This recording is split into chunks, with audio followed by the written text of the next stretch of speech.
Tonight we wander somewhere older than time and softer than dreams, into a world where shadows flickered by firelight, and early humans paced the planet barefoot, and occasionally a little hungry. Now don't worry, we're not going to launch into anything too gruesome. This is a bedtime story after all, not a barbaric buffet. Still, it turns out our ancient ancestors sometimes found themselves nibbling on one another. And while this might sound like the start of a prehistoric horror movie, it's actually a surprisingly rich and sleepy historical riddle. Press that like button before your eyelids press themselves. Let's stroll gently back to the Pleistocene. Picture it, 100,000 years ago. The stars are crisper without Netflix, the wind moans across vast treeless plains, and Homo sapiens are just beginning to ask the big questions like, how do I make fire? And is that a saber-toothed cat or something worse? And sometimes, just sometimes, another question floats into the cave. What's for dinner? And the answer, awkwardly, might be Steve. Now before we rush to judgment, consider this. We modern humans like to label things organic, gluten-free, non-GMO. But back in the prehistoric picnic days, survival was a bit more immediate. The first archaeological hints of cannibalism crop up impressively early. Some of the oldest potential evidence comes from Gough's Cave in England, dating to around 15,000 years ago. There, researchers found human bones bearing what appeared to be chew marks. Yes, literal nibble dents, as if someone thought Gerald's femur made a reasonable midnight snack. Even more poetically strange, scientists found carefully carved human skulls shaped into bowls, maybe for practical use, maybe ritual, or maybe early humans just didn't like wasting good cranial china. But don't let these fragments scare you. Consider instead the mystery. Why did humans do this at all? Was it hunger, culture, a really poorly planned potluck? Well, the truth seems to be a dreamy swirl of all three. In many ancient contexts, cannibalism wasn't purely about food. It could be symbolic, even oddly sentimental. Some cultures believed that consuming a loved one helped absorb their strength or spirit. Grandad may have been tough as mammoth hide, and eating a bit of him after his noble end might have felt like wearing his courage on the inside. Of course, don't try that at home. These days, a nice bracelet or a family photo does the trick. But let's float back a bit further, to long before Neanderthals admired family members posthumously with cutlery. Some scientists think that earlier hominins, those ancestors even before Homo sapiens, might have dabbled in cannibalism too. Homo antecessor, who lived over 800,000 years ago in what is now Spain, left behind bones with telltale butchery marks. Was this just what folks did after a bad hunt? Or was there a ritual at play, something lost in all that ancient silence? Here's a dreamy twist for your pillow thoughts. Eating fellow humans was not particularly efficient. Compared to a large animal like a bison, or a hairy elephant-type creature with lots of useful meat and lower betrayal potential, humans were scrawny, nervy, and didn't travel in delicious packs. One study estimated that a full-grown Homo sapiens could yield about 125,000 calories. For perspective, that's about 55 Big Macs, or one small mammoth thigh. So yes, there are better things to eat in the wilderness. It likely means cannibalism wasn't just about hunger. It may have carried spiritual meaning. It may have happened during famines. Or, brace for it, it may have been an early form of revenge. You steal my flint knife, I serve you with onions. Actually, probably no onions. Those came much later. But among some groups, cannibalism may have served as a warning to enemies. Archaeological finds in France from about 7,000 years ago show evidence of mass cannibal feasting after violent raids, kind of like ancient Yelp reviews, but bones instead of stars. Of course, we should be gentle with judgment. These people lived closer to nature, closer to instincts, closer to the edge of survival than we ever will. And while the idea of chewing a neighbor might not pass modern etiquette, to them it may have been a ritual, a necessity, or just Tuesday. So as we nestle into the soft hay of history, let's remember, the past is sometimes strange, always fascinating, and rarely boring, especially when it bites back. And now, with shadows receding and embers glowing low, let us inch toward an older question altogether. What did ancient religions think of all this chewing? Drowsily, we'll ask not just who was on the menu, but why the gods let them eat there in the first place. Sleepy steps forward into mystery. Let's drift now, ever so gently, into a time before grocery stores, before writing, before the comforting authority of expiration dates.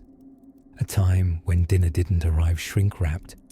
It arrived unannounced, sometimes with a club, and possibly had a few opinions about your cooking methods. We're floating back to the Paleolithic era, the old Stone Age, though to those living in it, it was simply now. A world bathed in the glow of firelight and moonlit mammoth shadows, where survival was the day's agenda and dinner. Well, dinner could get a little peculiar. You see, humans have always been creative problem solvers, especially when it comes to calories. In an ice age environment full of snapping saber-tooths, dodgy berries, and weather conditions entirely unsuited to naked apes, meat was prized, high in fat, rich in nutrients, and almost always annoyed to become dinner. Now, scientific detective work, performed by very serious people in very sensible wool sweaters, has uncovered a truly curious pattern. Ancient bones, human bones, bearing the telltale signs of butchery.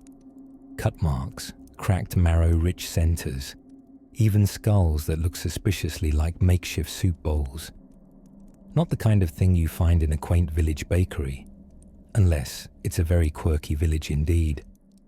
At sites like Guff's Cave in England, archaeologists uncovered human bones from about 15,000 years ago with precisely those marks. Someone, or perhaps several someones, likely not cordon bleu chefs, had not only defleshed human remains, but used their skulls as vessels. Whether for ritual or refreshment, who's to say? The Stone Age didn't leave reviews. Now, you might be wondering, was this about hunger or something else? Well, sometimes yes, it was survival. Picture a brutal winter, the mammoth migration late, and your only food source is the dearly departed member of your group, who just a few days prior was leading the conga line around the fire. Gruesome? Sure. But evolutionary necessity isn't known for its table manners. And it wasn't just an isolated British phenomenon.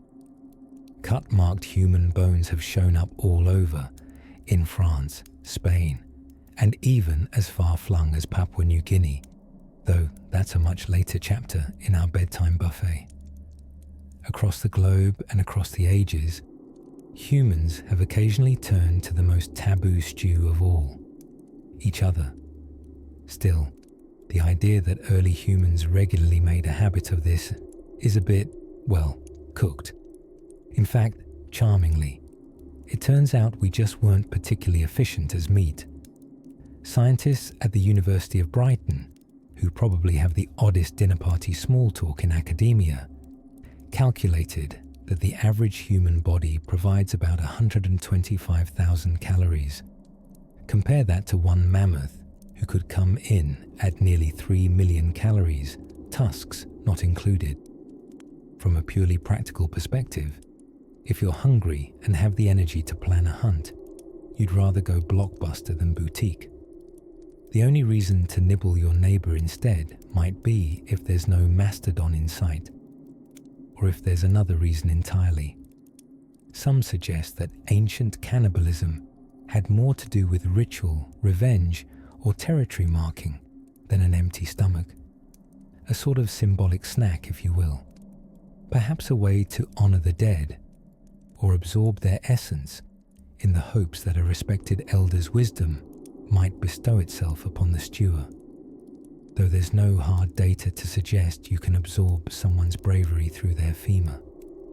A few researchers have even proposed that it could have been a form of warfare, the ultimate insult. Nothing quite says stay out of our valley like posting someone's shinbone on a stick. And if folklore and medieval threats teach us anything, humans have long used the threat of toothy justice as a form of psychological warfare. But let's not wander too far into the gruesome. This is still a bedtime story after all. Just imagine the crackling fire, the quiet crunch of snow under bare feet, and softly howling winds above a cave lit by ochre handprints and whispered myth. It was a different world. Strange as it seems now, sharing a meal used to mean something else entirely.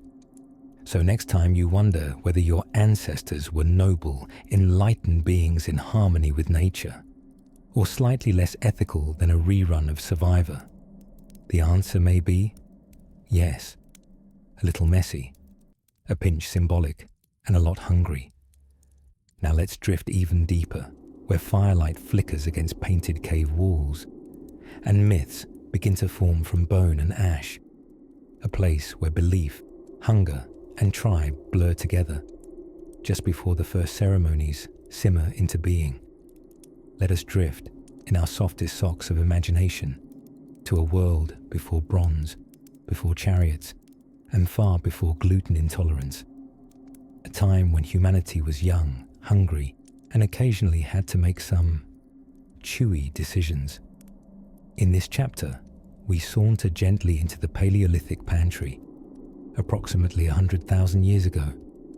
And yes, your sleep is still very much on the menu, but so, oddly enough, were other humans.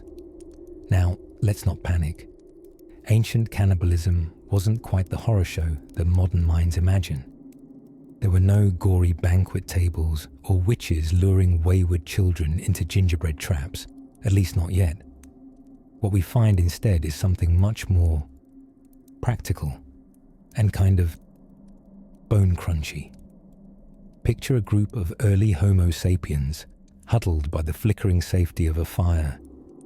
The night is thick with the low growl of predators and the scent of recently roasted mystery meat. Food was not a refrigerator and freezer kind of affair. No doorbell delivery, no oat milk lattes. Survival was a delicate dance with nature, and sometimes the music got a little weird. Archaeologists studying caves across Europe, particularly Garth's Cave in England, have found human bones that show signs of butchery. Clean slices across limbs, burn marks, and even skulls transformed into curious little bowls. Soup, perhaps, or maybe a decorative piece for the early Neolithic brunch set. Some of these fractured skulls were purposefully carved into what researchers call cranial cups. And doesn't that sound delightfully artisanal? Imagine the Etsy shop, Bone and Hearth, homeware with a heritage. 5-star reviews from saber-toothed influencers. But let's not assume this was rampant savagery. There is nuance in the nibble. The idea of nutritional cannibalism, where someone eats human flesh to survive, is a relatively dull explanation, though fairly likely. Human meat has calories, after all. About the same as veal, though you probably didn't want to know that. And yet, here we are. Still, these early eaters weren't monsters. In fact, they might have had far fewer choices than we do. If your hunting party came home empty-handed and Bungle the Scout froze on the trail, well, Bungle might just become everybody's least favorite stew. not for malice, not for sport, but because the cave was cold and winter liked to linger. But there's another theory, that some of this chewing was more than mere chewing. Ritual, reverence, remembering. Some anthropologists believe that early humans may have viewed the body as sacred, and consuming parts of it was not unlike how we keep ashes in a locket or lay flowers at a grave. In some bones we find evidence of care in the cutting, a kind of solemn, unsettling tenderness. It's also worth noting that humans weren't the only menu item. Bears, deer, and mammoths were all fair game, but humans, uniquely, knew how to start fires, make tools, and unfortunately, wander off alone during foraging. Cannibalism, in these distant dust-lit days, was not driven by evil, but by environment. Ice Age climates threw tantrums. Resources dried up like abandoned lentils. You couldn't open an acai stand in the tundra. You could, however, gnaw on Uncle Tog's elbow, if things were truly desperate. And you might even whisper, "Thank you, Tog," as a kind of primitive grace. And there's something tranquil about acknowledging this part of ourselves, not to celebrate it, of course, but to understand it. We are creatures of history and hunger, of desperation and innovation. The taste of survival has always been complex, and thankfully, we've since developed cuisine that doesn't begin with sneaking up on your neighbor. So there we have it. Early humans, caught between climate and conscience, sometimes chose the unthinkable. But even then, they did it with purpose. For food, for ritual, or perhaps simply because their options were as limited as their dental plans. As the fire flickers low in our minds and mammoth shadows sway across cave walls, we yawn gently at the strange truths of our species. Let us close our eyes, imagining the quiet chewing of time, grinding down the edges of memory and myth. In the distance of ages, something stirs, a mystery even deeper than hunger, nestled warmly in ancient ceremony. And soon, we will follow that scent. Let's drift now to a time when the world still rumbled with mammoths, and Europe was less a continent and more a seemingly endless icebox, with the occasional saber-toothed cat yelling at people to keep it down. The Paleolithic era, baby's first blanket of human prehistory, was a time not only of stone tools and close-knit bands of hunter-gatherers, but, rather unsettlingly, also a time when some of those bands treated the human body like a particularly chewy entree. Now don't get alarmed.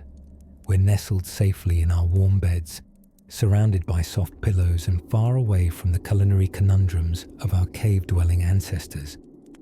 Yet the archaeological whispers from sites like Gough's Cave in England and El Sidron in Spain suggest that, at least occasionally, our ancestors dined, inwards, shall we say.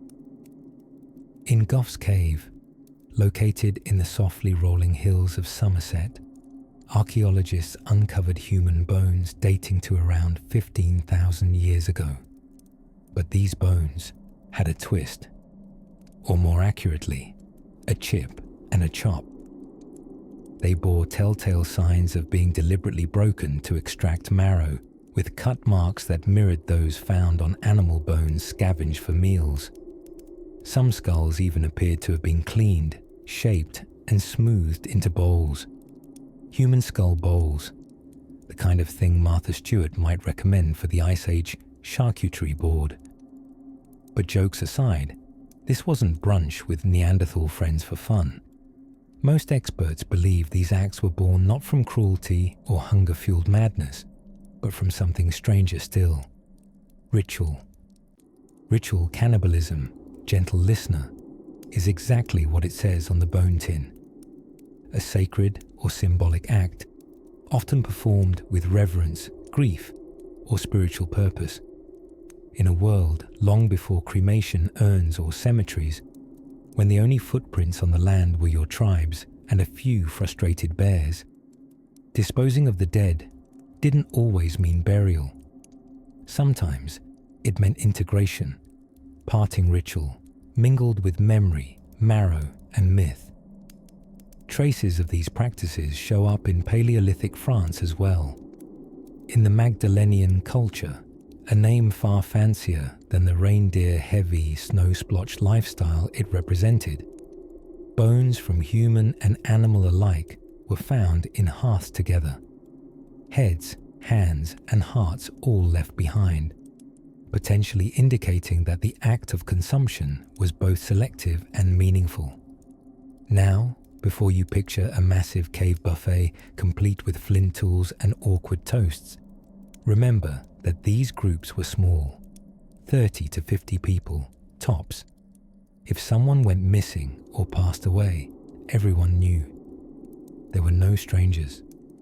To consume the body of another in such close-knit circles had to have held deep cultural significance, or at the very least, sparked some tense mealtime conversations. Over in Spain, among the steep and fragrant forests of the Cantabrian Mountains, El Cidron Cave tells a darker tale. Here rest the remains of 12 Neanderthals who appear to have been butchered carefully, professionally, and probably not by themselves. Scientific sleuthing suggests they may have fallen victim to a rival group and then been eaten, not ritually, but practically. A cold calculus of survival.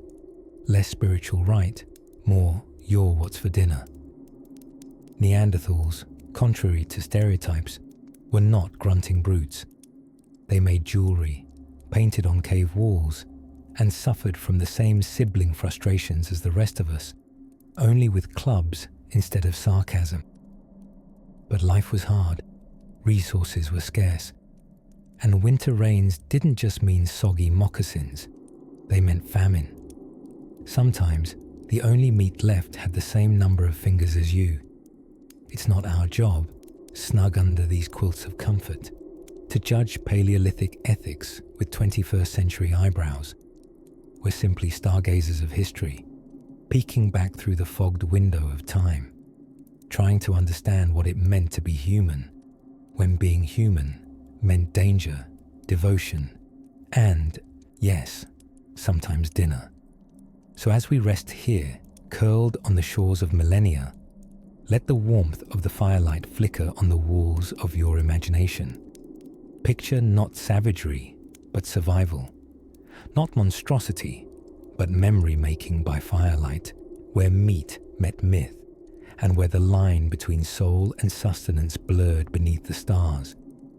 And as the embers of this chapter fade to glowing orange, we'll quietly turn toward the windswept plateaus of ancient Mesoamerica, where gods and gourds shared something unnervingly crunchy in common. Imagine now, if you will, a darkened world before the hum of cities or the rustle of paper maps. A world of whispering winds, flickering fires, and human souls trying to make sense of where they belong between the moon above and the mammoth stew below. It's in this dreamy twilight that we find something deeply peculiar and oddly poetic. Communities who gathered not just to eat dinner, but to eat each other, but gently, ceremonially. Tonight, dear listener, we tiptoe softly into the shadows of sacred cannibalism. Relax. This was not the random gnawing of roaming weirdos. No, this was something spiritual, symbolic, a little chewy, yes, but also imbued with meaning far denser than bone. Let's drift for a moment to ancient Mesoamerica, the kind of place where pyramids kiss the heavens and chocolate is considered a divine gift, which frankly still tracks.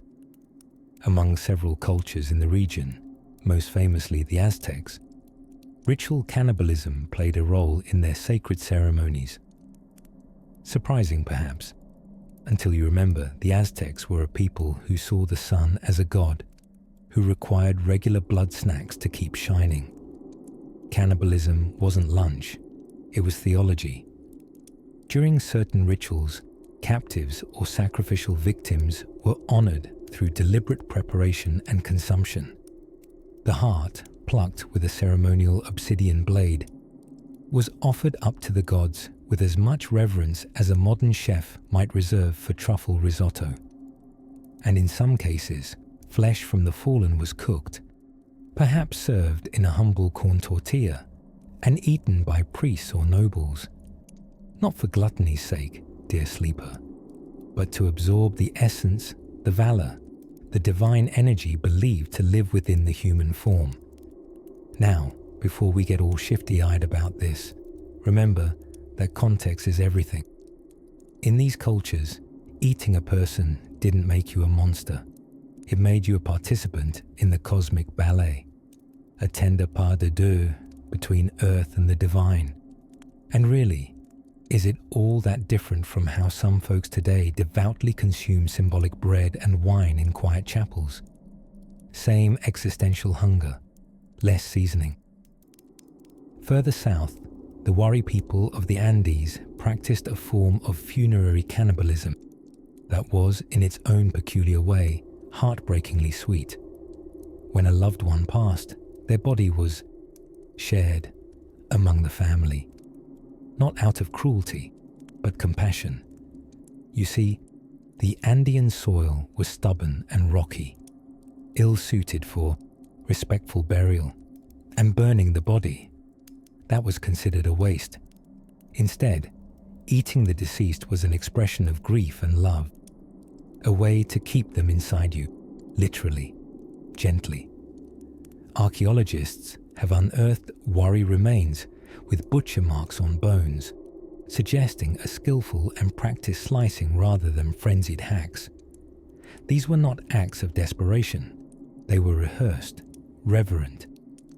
Think of it as a kind of eternal picnic, where the guest of honor joins you both in spirit and, in the stew.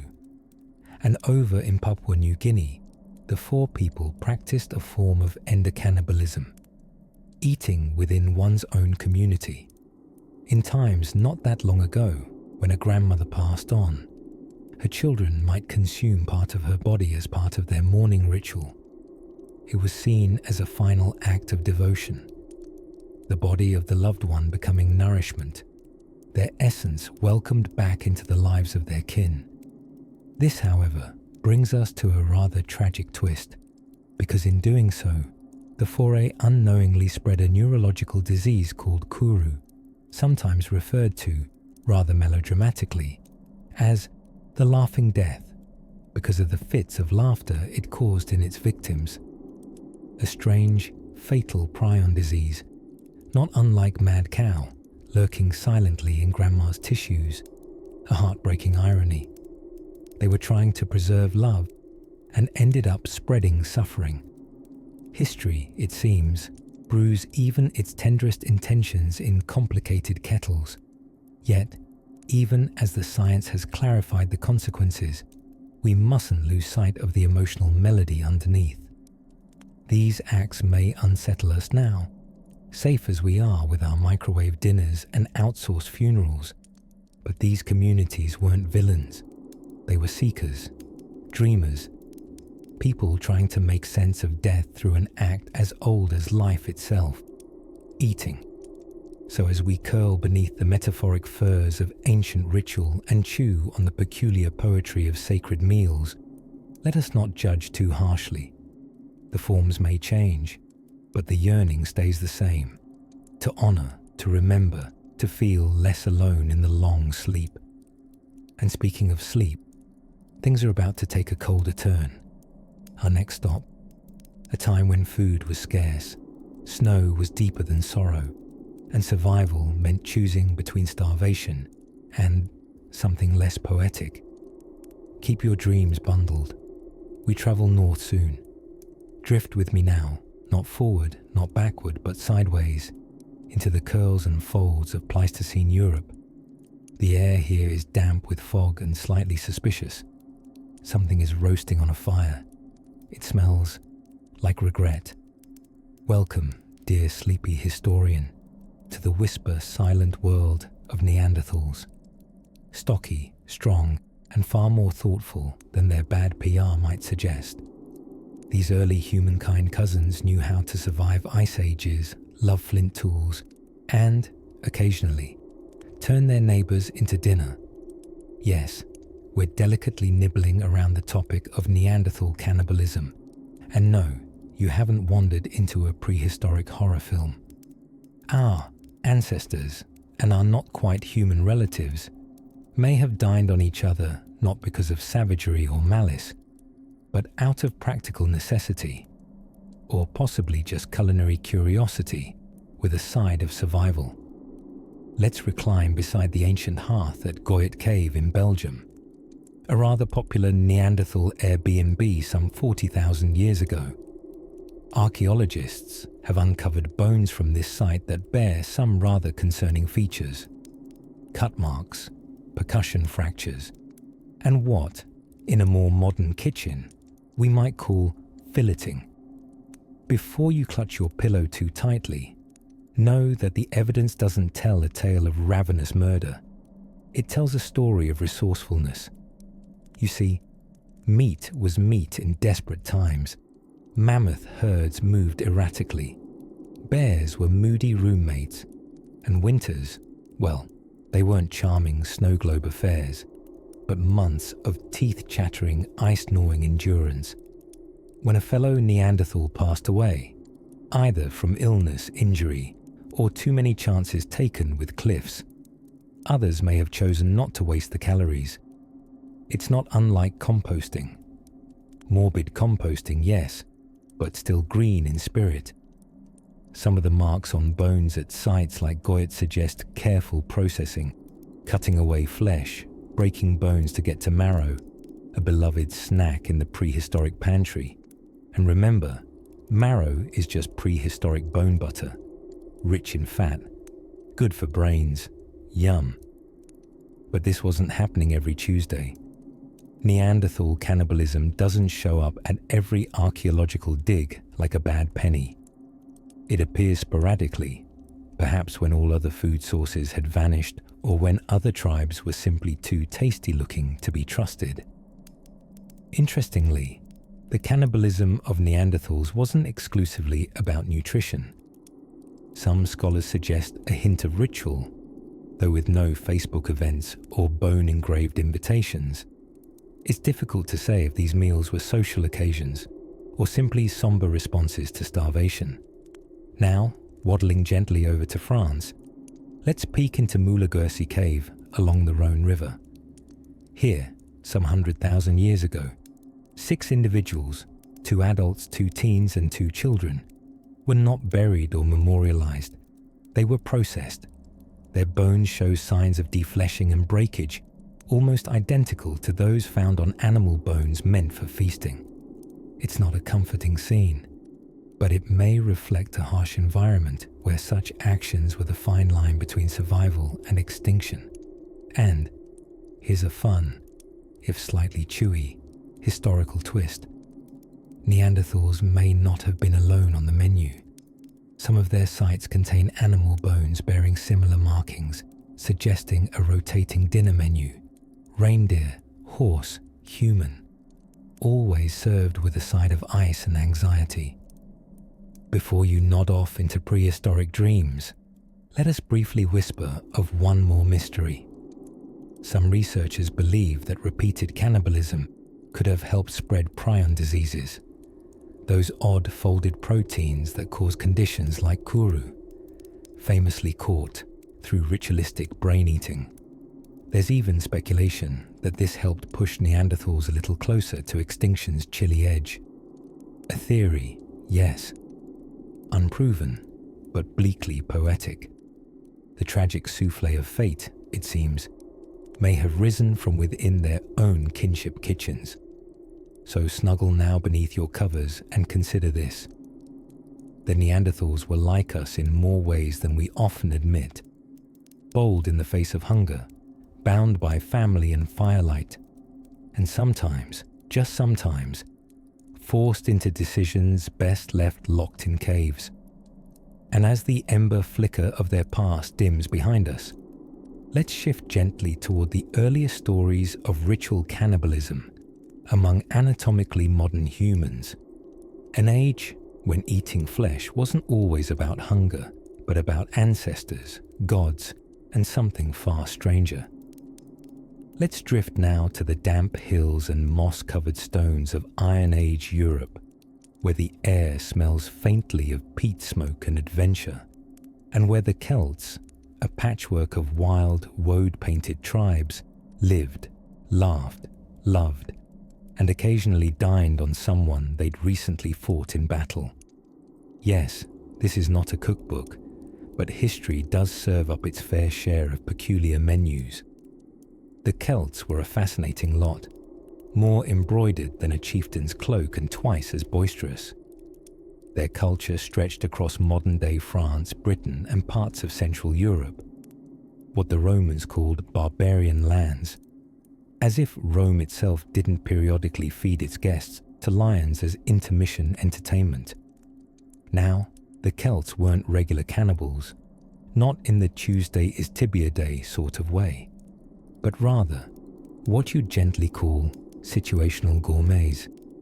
The Greek historian Diodorus Siculus, who never met a Celtic exaggeration he didn't write down, reported that certain tribes would cut off enemy heads, embalm them in cedar oil, and display them like gory family heirlooms. A vintage skull beside the hearth, perhaps good luck, or at least a conversation starter during rainy season. There are scattered accounts, mainly from outside observers with a taste for the dramatic, that some warriors may have consumed the flesh of fallen enemies, not for a snack, mind you, but for reasons of ritual, bravery, and belief. It was thought, by some tribal traditions, that eating a little piece of your rival's heart would let you absorb their valor. I mean, today we settle rivalries with awkward small talk and unfollowing each other on social media. So who's to say whose way is stranger? The idea was not gluttony, but transformation. Eating part of a great warrior might make you a greater warrior. Eating part of a poet could, well, perhaps make your limericks more lethal. But let's not dwell too long on medieval metaphors. Interestingly, archaeological evidence for widespread Celtic cannibalism is rather thin. It's mostly stories by outsider chroniclers who painted the Celts as wild forest dwellers, perpetually on the verge of either composing verse or roasting a Roman roast. In reality, Celtic religiosity and ritual seem to have been complex, layered, and deeply entwined with nature. Trees were sacred, wells were magical, and the human body, especially after death, wasn't necessarily destined for a dinner plate. Still, in some sacred rites, the line between the spiritual and the stomach did blur slightly. Skulls were often kept, polished, carved into cups or masks.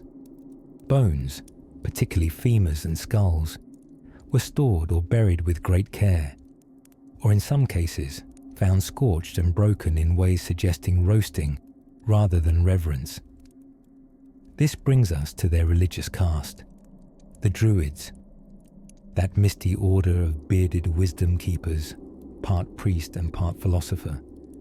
The Romans accused Druids of human sacrifice, allegedly stuffing people into giant wicker men and setting them alight like festive effigies.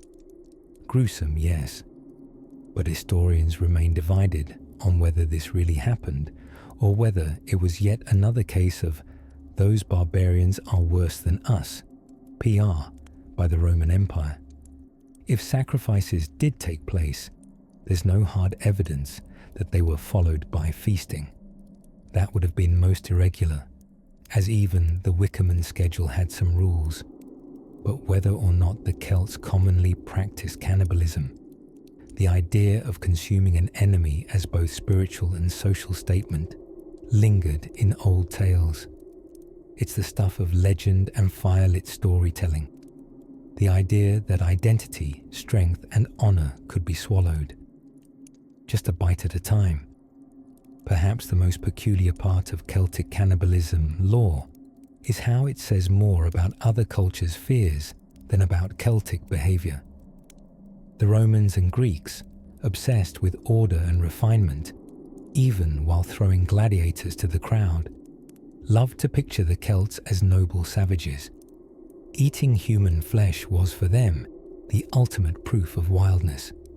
Never mind that they themselves drank foul fish sauce and used communal toilets. So what does this tell us? That sometimes history's facts are served up with a side of hot gossip, and occasionally a dash of bone broth. As the mist rolls in over the soft green highlands, and the pipe tunes of ancient Celtic drums begin to fade into the night, let us leave our blue-painted friends beside their fire. Their tales are tall, their customs winding like forest paths. But our journey through the mysteries of ancient appetite is far from over. Beyond the rolling hills lies a desert wind, and history is calling us eastward. Drift with me now through incense-thick air and the lull of ritual drums. Welcome to the sacred hearths of early civilizations, where faith and flesh sometimes mingled in ceremonies most peculiar. Tonight, we attend dinner with the gods. And the gods, apparently, sometimes had a taste for people.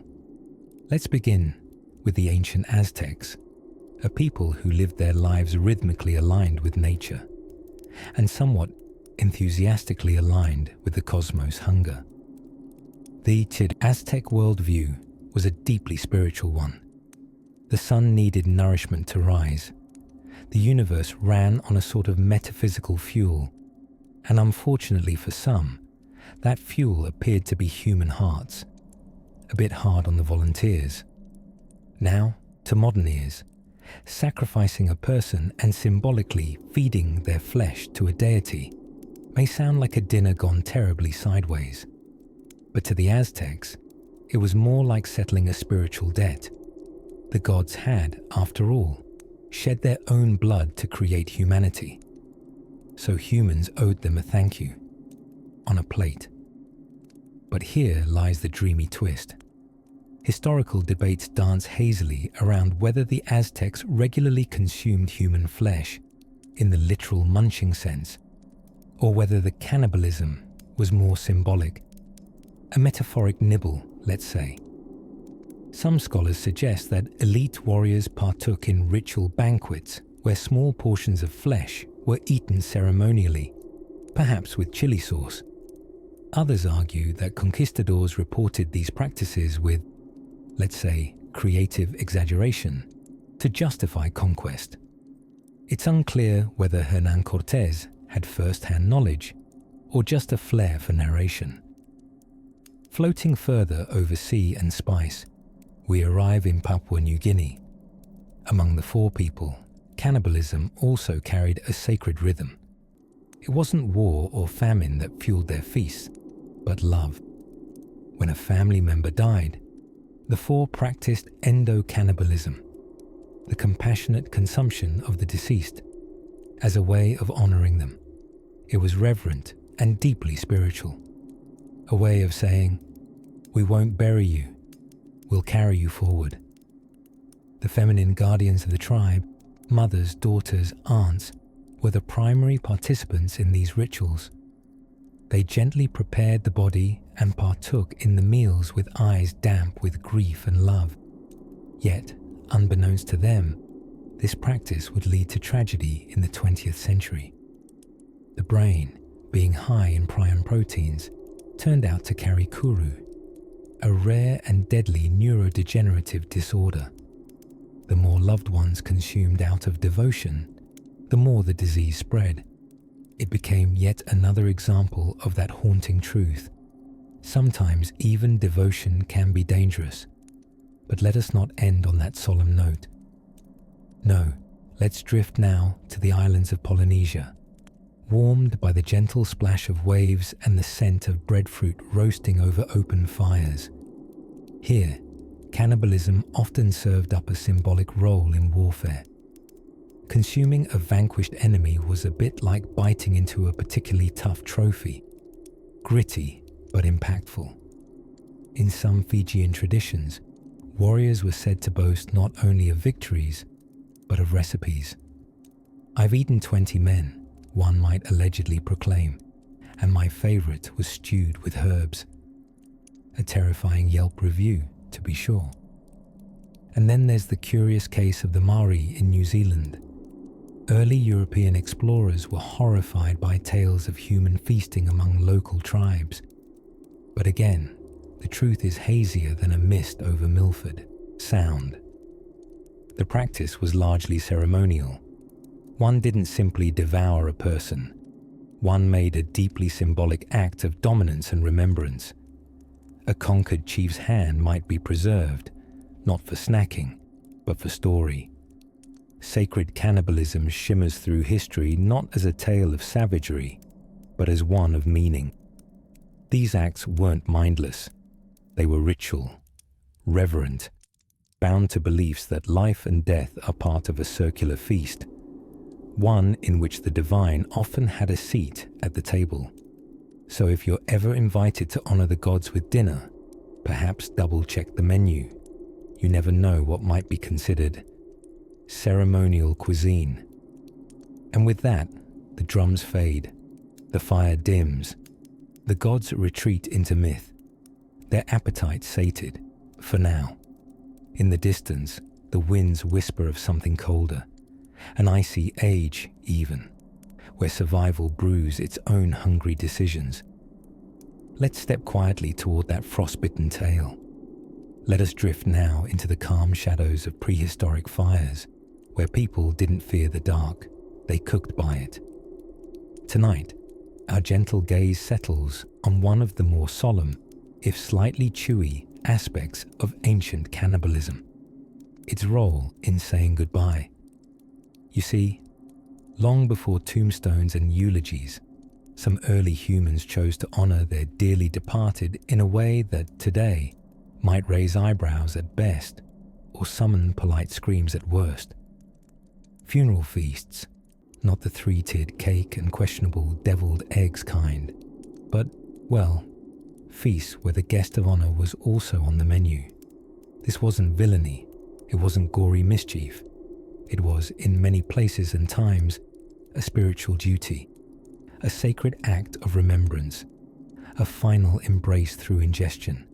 And yes, that may sound grim, unless you let go of modern squeamishness and float back to a world woven with dreamlike beliefs, where the body and soul dance together even in death, and where eating someone could mean you loved them very, very much. Archaeological traces of funerary cannibalism gently whisper from burial sites stretching across Europe and South America, and deep into the heart of Papua New Guinea. In some Neolithic caves in modern-day Spain, for example, skeletons have been found showing marks consistent with defleshing. Careful incisions, almost surgical, like a reverent butcher offering service not for profit, but for peace. And in the high Andes of ancient Peru, the tradition of ancestor reverence sometimes mixed with practical survival. Human bones found among domestic refuse speak not of mass murder, but meticulous mourning. You might say Grandma didn't pass away. She passed around. Pause, if you will, and consider the symbolic weight of such consumption. To eat a loved one was, in many cultures, not about hunger. It was about housing the departed within your body, keeping their essence close, digesting their wisdom, their courage, their memories, and perhaps their good bread recipe, in a way colder graves simply couldn't compete with.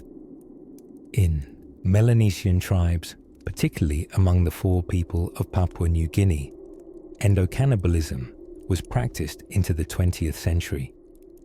They consumed the bodies of relatives during funeral ceremonies, not with cruelty, but out of profound respect. The living believed the soul could only ascend if it was passed through the living. The unfortunate twist in this tale comes from the disease kuru, a prion-based illness somewhat like mad cow disease, which quietly travelled on these sacred meals, turning grief into epidemic. It was a tragic reminder that even rituals wrapped in love can carry hidden dangers when biology fails to RSVP. Still, the logic, the emotion, the ritual, they all made sense in their own dreamy cultural frameworks. When cemeteries were non-existent and freezer storage for Uncle Dara was implausible, people wove meaning into the only tools and truths they had: fire, community, and kinship. Not all funeral cannibalism was internal. In some societies, outsiders, not family, partook in the ritual. Early accounts from Roman observers of Celtic tribes include hair-raising descriptions of warriors consuming bits of fallen enemies to claim their strength, or bits of fallen allies so that their courage might live on in the next battle. Think of it as a protein shake for your bravery. Even in societies that didn't literally chew through their grief, metaphorical echoes remained. Ancient Egyptian texts occasionally referred to gods devouring the dead as a way of welcoming them.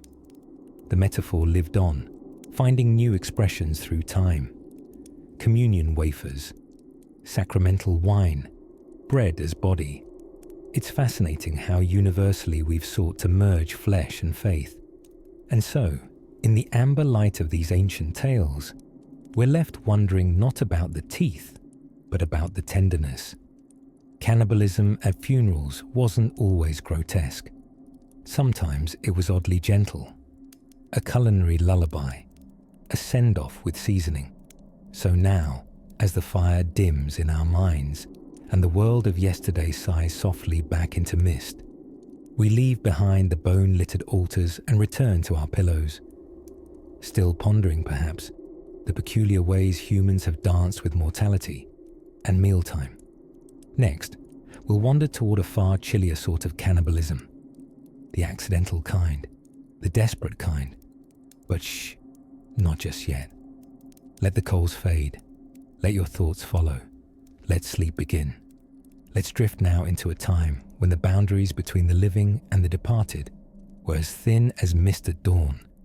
And sometimes, just sometimes, dinner was also a séance. Long before forks and formal dining, many early cultures believed that eating a person wasn't always about hunger. Sometimes it was about honor. Comfort your heart. You haven't nodded off into a horror story.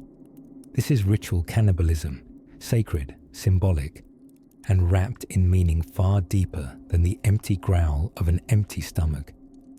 You see, in many ancient societies, people believed that the soul was mobile, like a guest at a very polite banquet. It could linger. It longed for connection. And some believed that by consuming part of a dearly departed one's body, they could keep that soul alive within the living. It was both goodbye and a form of staying. The Wari people of the Amazon, for example, practiced endocannibalism, consuming relatives after death. To the modern eye, it may sound macabre, but to the Wari, burial in cold, uncaring soil seemed far crueler. The forest devoured everything eventually. To eat one's kin was, paradoxically, the more loving option. Grief and respect found form in food. A human body returned ceremonially to the hearts and stomachs of those who loved it most. There were no greasy platters or BBQ sauces. This was sorrow glazed with reverence. Now hush and float to Papua New Guinea, where the Fore people once honoured their dead with similar practices. Among them, women and children customarily prepared the bodies, taking part in the ritual. It was tender, familial, a way of passing on strength, memories, and intergenerational love. And yet, even the most loving rituals can have unexpected side effects. The Fore's thoughtful tradition likely led to the spread of kuru, a prion disease causing trembling, laughter outbursts, and tragically, death. They called it the laughing sickness, which feels darkly ironic, as if the universe played a joke no one wanted to hear. As medicine spread and the connection between Kuru and ritual cannibalism became clear, the practice gradually faded. A spiritual supper turned into historical legend, leaving behind echoes of past conviction in the trembling rainforests. But not all ritual cannibalism was spiced with fondness. In ancient Mesoamerica, particularly among the Mexica, more widely remembered as the Aztecs, it was part of state religion. In grand pyramidal temples that practically scraped the stars, ritual human sacrifice fed the heavens. According to belief, the sun needed nourishment just as people did. And nourishment meant hearts, drained of blood, lifted to the sky like sacred pastries offered to celestial bakers. Once the gods had eaten, the rest might not go to waste. There's an ongoing academic food fight over whether post-sacrificial flesh was distributed more widely, possibly shared among the elites as divine communion. But if this was the case, remember, it wasn't just a meaty indulgence. It was theology plated hot, a chewable expression of cosmic harmony. Chefs today wish they had that kind of esoteric flair. Meanwhile, across the great green oceans of time, ancient Fijians also incorporated cannibalism into ritual warfare. Eating an enemy wasn't simply a practical matter of protein. It was a means of obliterating their spirit, fully digesting one's victory, quite literally. Not recommended by modern military manuals, of course. But speaking of manuals, anthropologists today approach these accounts with care, aware that many colonial descriptions of ritual cannibalism were exaggerated, painted with the overzealous, horrified brushstrokes of Europeans encountering the unfamiliar and glossing it with moral panic. They ate whom? They gasped, perhaps while drinking port wine and politely ignoring those pickled herrings glaring judgment from the supper table. Still, ritual cannibalism leaves us with dreamy, difficult questions. What are the limits of love? How do different cultures grieve? And how far would we go to keep someone part of us, even after their heartbeat faded? History gently reminds us, not all feasts are meant for the tongue. Some are for the soul, and some are written in reverence rather than hunger. So settle your limbs, like leaves in a quiet forest. The fire has dimmed, the shadows softened, and in the still amber light of mystery and memory, we'll next sink deeper into myths and the curious tale of divine hungers and edible gods. In the quiet spaces between volcanoes and rainforests, where the humidity curls around your ankles like a sleepy cat and the trees whisper ancestral lullabies, we find ourselves drifting into the highlands of Papua New Guinea, perhaps the most unwittingly legendary location on our soft, squishy map of edible human history. It's not the kind of place you'd expect to find secrets simmering in a ceremonial cooking pot. And yet, here we are. Here, among the Asmat, the Fore, and other indigenous peoples, cannibalism was not some fevered descent into hunger-mad chaos, but a thoughtful, even reverent practice. Imagine a dinner that was also a funeral, a family reunion, a medical intervention, and a spiritual sacrifice, all folded into one. Less silence of the lambs and more tea with great-great-grandpa, with sauce on the side. The Fore people, nestled in the misty green arms of the Eastern Highlands, offer one of the most intriguing, if slightly unsettling footnotes in this tale. Their practice of endocannibalism, eating deceased relatives as a ritual of mourning, was viewed as a final act of love, a way of absorbing the essence, the wisdom, and yes, the meat of the person into oneself. No one feared being eaten.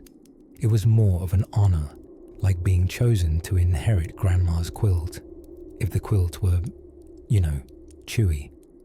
Now, just to set the dreamy scene properly, it wasn't indiscriminate snacking. The deceased had to pass naturally, and women and children were most often the participants in this exquisite digestif. Men, not so much. They were too busy doing other important things like fighting over land, carving spectacularly intimidating ancestor poles, or tying on decorative penis gourds. Yes, real thing. No, I will not elaborate. You'll thank me for that as you doze off. But with loving bites came unforeseen consequences. You see, nestled inside this peaceful tradition was a tiny, mischievous prion, a rogue protein that causes brain degeneration faster than you can say mystical neurological doom. The disease it caused, kuru, was known locally as the laughing sickness, because sufferers would often collapse into sudden giggles as their coordination vanished and their bodies began to fail. It was an eerie, tragic sort of mirth, like someone chuckling mid-ballet as they slowly forget how to dance. Kuru spread almost exclusively among the women and children who partook in funeral feasts. Western scientists, baffled and bemused, stumbled into this brain-melting mystery in the 1950s when locals described the illness and the meaty rituals that danced along behind it. Once the practice stopped in the latter half of the 20th century, with significant nudging from researchers clutching test tubes and biting their lips nervously, the disease trailed off, though it took decades for the final cases to fade away. Prions, it turns out, are not particularly punctual guests. They prefer to linger like uninvited cousins at a wedding buffet. Despite the cautionary tale of Kuru, the spiritual foundation of these feastings remains a fascinating window into cultures where the body is not waste, but a vessel of honor, a host of the sacred, where nothing is thrown away, not even Uncle Nelson's supraspinatus. The practice was never about cruelty. It was about memory, about not letting go, about keeping one's loved ones so close you could, digest them emotionally and literally. You have to admire the poetry, if not the menu. It echoes a broader truth found in cannibalistic traditions across the world, that eating the dead wasn't always desperation or deviance. It was reverent, tender, symbolic. In the Highlands, mother and child, sister and aunt shared what they could of one who once was, so that a part of them might live on, even if only in a belly. So next time your great aunt insists no one appreciates family anymore, you might calmly respond, "Well, at least we don't eat them anymore, Aunt Mabel." And now, with mist rising gently around our toes and the far-off beat of a ceremonial drum gone quiet, let's tiptoe toward our next tale, where explorers and empires didn't just chronicle what they saw, but sometimes exaggerated things just a teensy bit to make things more exciting or more terrifying back home. Let us drift now, across jungled mountains and velvet skies, where the stars blink like ancient lanterns and the breath of the earth smells faintly of maize and myth. We are floating gently into the heart of Mesoamerica, towards ceremonial pyramids dusted with wind, where stone steps climb like ladders to the gods, and where flesh and faith once dined at the same sacred table. Tonight, we visit a time when eating someone wasn't just a matter of hunger, but a matter of theology. Now, in the old world, cannibalism often danced to the rhythm of desperation. Famine-driven, survival-based, who's bringing the crackers kind of cannibalism. But in the new world, the flavor notes were spiritual.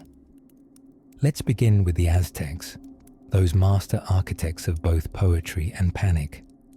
Living in what we now call central Mexico, They built an empire that ran on sophisticated calendars, chili peppers, chocolate, and a side serving of human hearts, sometimes literally.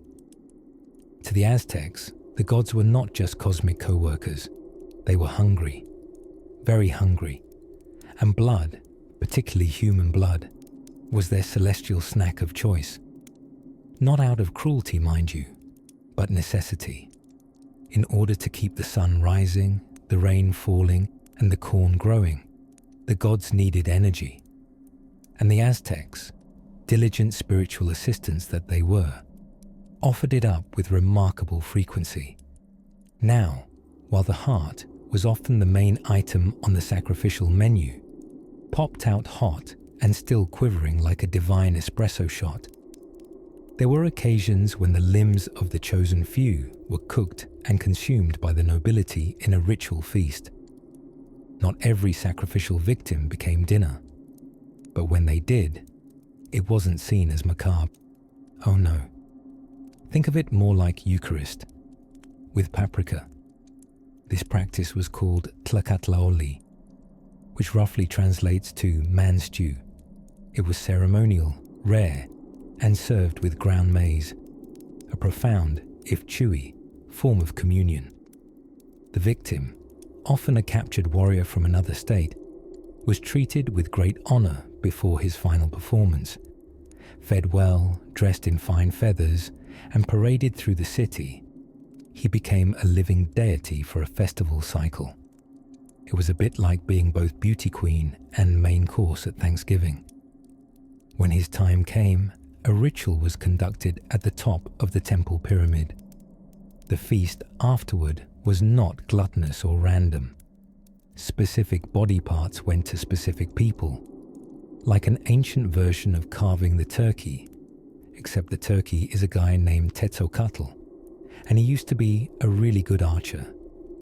Now, let's glide far south through time and foliage to the Andes, where the Inca civilization reigned high and mighty, literally, surrounded by clouds and quinoa. Here, evidence of ritual cannibalism is more scarce but not non-existent. The Incas believed deeply in appeasing mountain spirits, the apus, and in times of great need, say during a drought or after a particularly uncooperative alpaca shearing season, they would conduct elaborate human sacrifices called capacocha.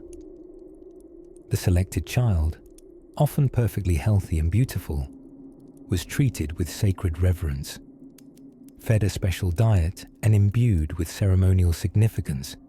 They were seen not as victims, but as honored messengers, a kind of divine postage to the gods. There is some scholarly nibbling around the theory that small amounts of sacrificial flesh may have been consumed symbolically, but most evidence suggests other practices. Still, we include this detour for its spiritual shimmer and its haunting echo of shared human themes. Back in Mesoamerica, other groups partook in similar sacred meals. The Toltecs, and possibly even the Maya in their earlier periods, show signs of ritual cannibalism woven into myth and memory. It's whispered in codices, suggested in bones, and stitched into temple walls with the intricacy of a grandmama's quilt. If your grandmother was a priest with access to obsidian knives. But keep this in mind as we float down from the ziggurats and slip past the jungle vines. These weren't savage acts by wild-eyed lunatics. These were purposeful rituals embedded in vast, complex cosmologies.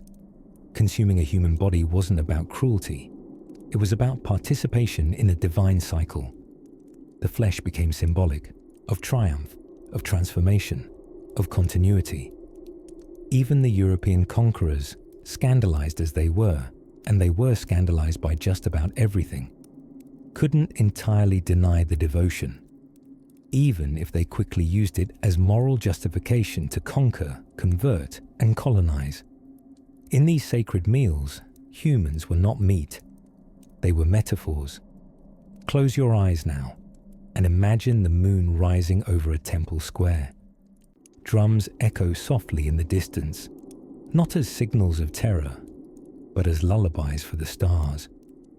Somewhere, incense curls upward like a question to the sky, lingering on dreams of gods and maize, of sacrifice and memory. And in the distance, a new type of hunger begins to stir. But this one, not for flesh. No, something else awaits just beyond the fog. In the murky lull of the 16th century, a time when maps had dragons and oceans were mostly guesswork, Europeans were busy steamrolling their way into the New World, armed with an unshakable sense of superiority, powdered wigs, and extremely questionable dental hygiene. But as they marched into the Americas, they encountered something that made even the most swashbuckling conquistadors pause mid-horseshoe mustache twirl, stories and evidence of ritual cannibalism. Now, before we clutch our decorative pearls, let's remember that the Spanish arrived with more than just muskets and missionary pamphlets. They also brought a peculiar talent for exaggeration.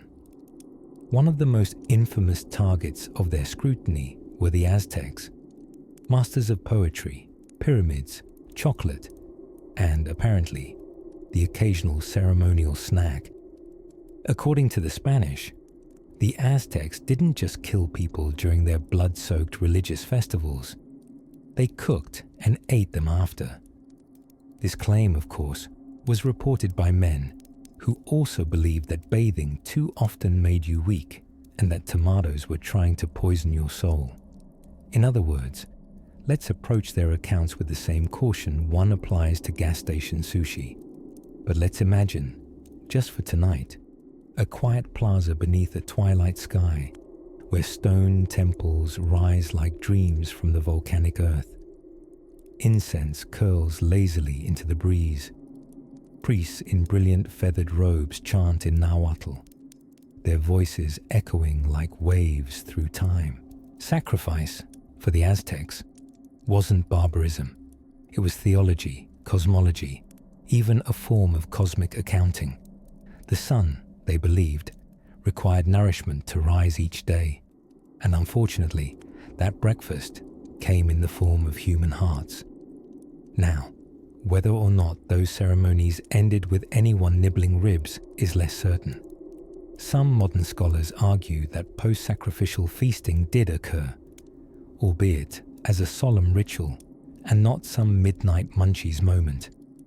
Others suggest the Spanish fabricated or exaggerated such details to dehumanize their opponents, because after all, it's far easier to conquer people you've convinced everyone are monsters. Even more mysteriously and somewhat quietly, the Spanish engaged in a bit of culinary colonizing of their own. In one puzzling case, Conquistador Alvar Núñez Cabeza de Vaca, whose name means head of a cow, wrote of men stranded in the wilderness resorting to less than courteous culinary decisions. Stripped of supplies, they allegedly looked around and concluded that Javier over there, well, he might be lunch, so who's barbaric now? Elsewhere among the native cultures of the Americas, we encounter varying practices. The Caribs of the Caribbean, yes, that's where we get the name, were famously accused of being anthropophagus. The Spanish believed they regularly dined on their enemies, washing it down with jubilation and possibly a splash of fermented cassava beer. But again, this may say more about the Spanish than the Caribs. European colonial records turned cannibal talk into a handy little excuse. There's the island. Let's seize it. Why? Cannibals. That tribe. Erase it. Why? Cannibals. Your neighbor's pet parakeet made too much noise last night. Must be in league with cannibals. And underneath it all, a quietly whispered question. What if some of them did eat each other? What if, out among the millet fields and the obsidian temples, the line between the sacred and the savory blurred? Perhaps in a hut dappled with moonlight and wood smoke, Someone once lifted meat from steaming maize flatbreads, not in hunger, but reverence, not madness, but meaning.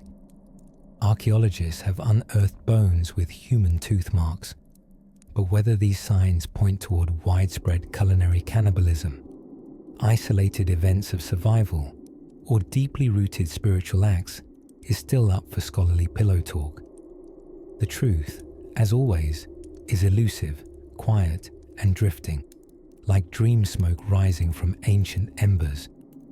But as the conquistadors scratched half-true stories into parchment by torchlight, they couldn't have known they were shaping more than just colonial policy.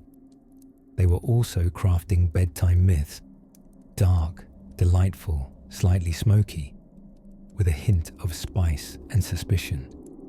Next, we gently float eastward across time and tide to a land of dragons, dynasties, and unexpected delicacies. High above the clouds, where the air is thin and the mountains wear snow crowns year-round, an ancient people carved out a life both breathtaking and briskly terrifying. Welcome to the Andes, dear dreamer, where the altitudes are high, the llamas are fluffy, and the menu sometimes included the neighbors. Tonight, we drift into the frosty realm of the Andean highlands, where the Inca and pre-Inca civilizations practiced a rather unnerving brand of spiritual devotion. Now, yes, they built beautiful terraces, and yes, they invented a mail system using runners with calves that could crack walnuts. But they also believed that human flesh could be, shall we say, a rather sacred snack. Let's first take a nap-worthy peek into ritualistic cannibalism. Unlike your average zombie flick, the Andean approach tended toward order and solemnity. This wasn't a frenzied buffet. It was a state-sanctioned dinner party with strong religious undertones. Take the Wari Empire, sort of like the Inca's older cousin, who had a penchant for skull trophies and dramatic rituals. Archaeologists discovered remains indicating human bones were not only broken for marrow extraction, but showed slicing marks consistent with, how shall we put this gently, deliberate culinary attention. Think less, oops, he tripped on a glacier, and more, he has been respectfully filleted. But why, you ask in your half-asleep curiosity, did they partake in such macabre morsels? Well, in the Andes, life was hard. The corn could be stingy, the potatoes moody. Sometimes survival meant doing what one must. But beyond sheer hunger, ancient Andean cultures believed that consuming parts of the defeated or of honored individuals could transfer power, courage, or spiritual essence. To eat was to honor, though not in a way modern etiquette fully endorses. In some cases, captured enemies were sacrificed and possibly consumed not out of cruelty, but in ritual acts meant to repay divine debts. This wasn't just dinner, it was cosmic banking, a spiritual ledger of sorts, where gods required both gratitude and gore. And while the Inca Empire itself leaned more towards sacrificing items and livestock, with a strong favoritism for llamas, adorable, dignified sacrificial llamas, their mythologies and oral histories echo with tales from before their time, of ancestor worship involving body parts, of sacred mountains that seemed quite peckish. Then there's the tale of the Quero people, present-day descendants of Inca culture, who speak of ancient ceremonies where powerful individuals were believed to be offered to the Apus, the mountain spirits. These spirits were thought to protect the land, the crops, and the people. And occasionally, they were appeased with a human life, often a child, carefully preserved in mountaintop tombs.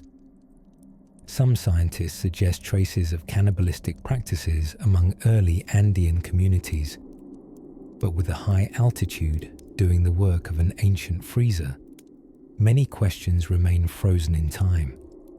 Now, before we shiver ourselves out of slumber, It's important to mention that much of what we know about Andean cannibalism comes not just from archaeology, but from colonial chronicles, which have their own spicy seasoning of bias.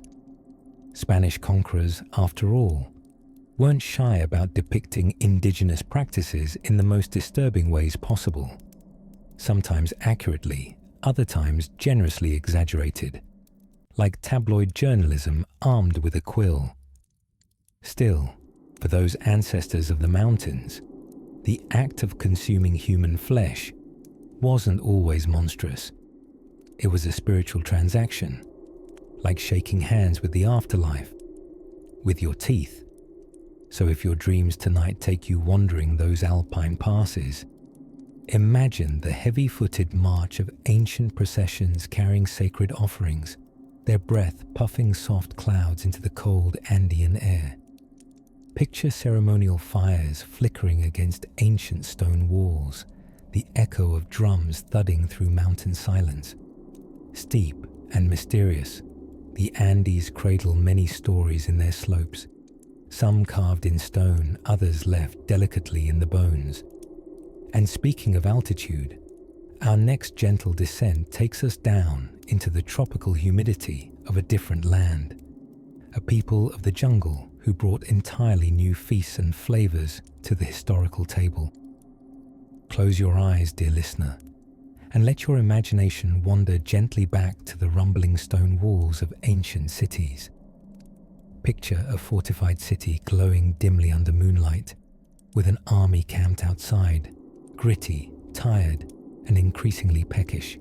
Welcome to the surprisingly well-documented world of siege warfare cannibalism.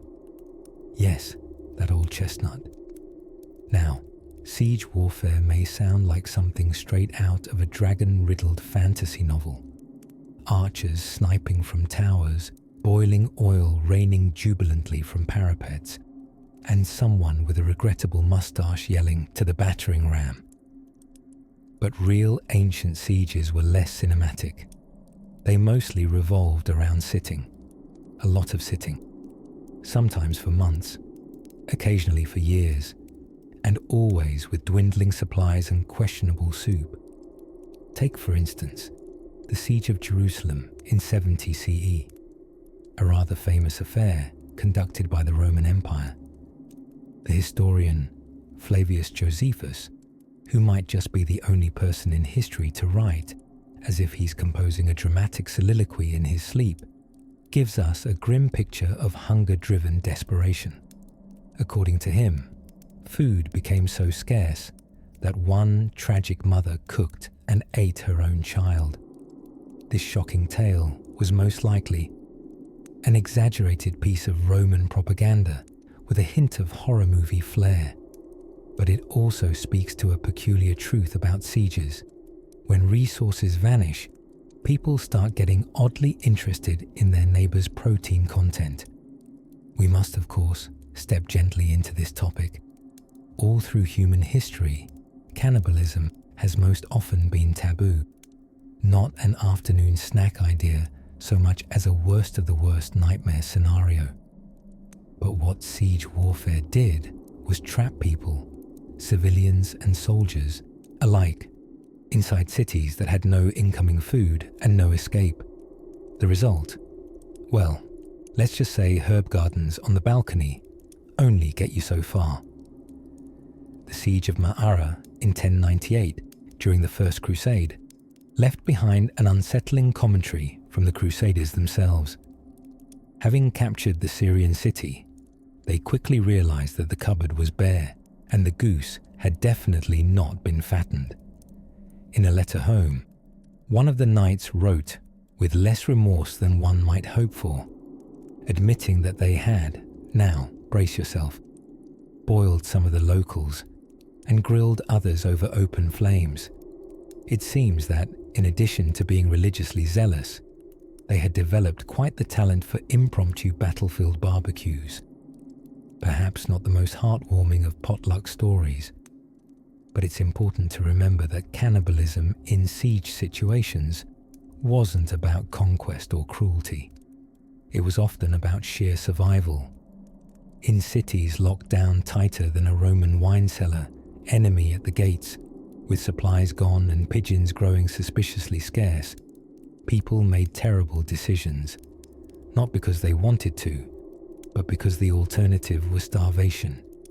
And bread made of sawdust only fills you up in folk songs. Curiously, these grim tales were often told after the fact, dramatized in chronicles and often heavily edited for moral flair. The conquerors wanted to show how desperate their enemies had become, or, in the Crusaders' case, how dire their own circumstances were, justifying actions that would normally make them the villains in their own bedtime stories. More light-heartedly, the siege conditions also gave rise to food substitutions that were less morally fraught and far more sneeze-inducing. In one medieval French siege, records note that baked rats and boiled boot leather became innovative, if chewy, cuisine. You might say it was the original Michelin-starred post-apocalyptic dining. One wonders if they paired it with a nice red wine, or just some regretful tears. Eventually, siege tactics evolved, and so did the ethics of wartime hunger. Provisions improved, fortifications changed, and the desperate culinary practices of old became historical oddities. But those haunting stories, nestled in dusty manuscripts and whispered in warm libraries, still remind us just how razor-thin the boundary between culture and craving can become. So as you lie there, cocooned in layers of soft blankets, maybe with a midnight snack tucked nearby, something significantly less ethically problematic, feel a quiet sense of gratitude. History has fed us many lessons, but it has also let us sleep on full stomachs. And now, with the fires of ancient sieges flickering low, we'll drift gently into another corner of the human past, where body and spirit touched under very different circumstances. Close your eyes and drift, dear traveller, into the flickering firelight of some long-forgotten cave supper. Or was it a moral seminar held over mammoth steaks? No matter. Either way, here we are, half curious and half tucked in, exploring one of humanity's oldest cross-eyed conundrums. How did our ancestors decide what was polite to nibble and what was, well, utterly unappetizing? Tonight, we enter the velvety fog of cultural taboos, where eating a roasted beetle or a charred cricket might earn you applause in one hut and a tribal exorcism in another. But when it came to tasting a bit of cousin Kevin, well, opinions varied wildly. In some societies, chewing on Grandpa's left femur was a gesture of honor. In others, it was a career-ending social faux pas. Let us begin this morsel of thought in Neolithic Europe, where skeletons whisper secrets from beneath the soil. Archaeologists have discovered long bones split lengthwise, revealing that yes, the early locals not only made soup, they made sure to extract every precious drop of marrow. A nutritious endeavor, you might imagine, and you'd be correct. But here's the rub.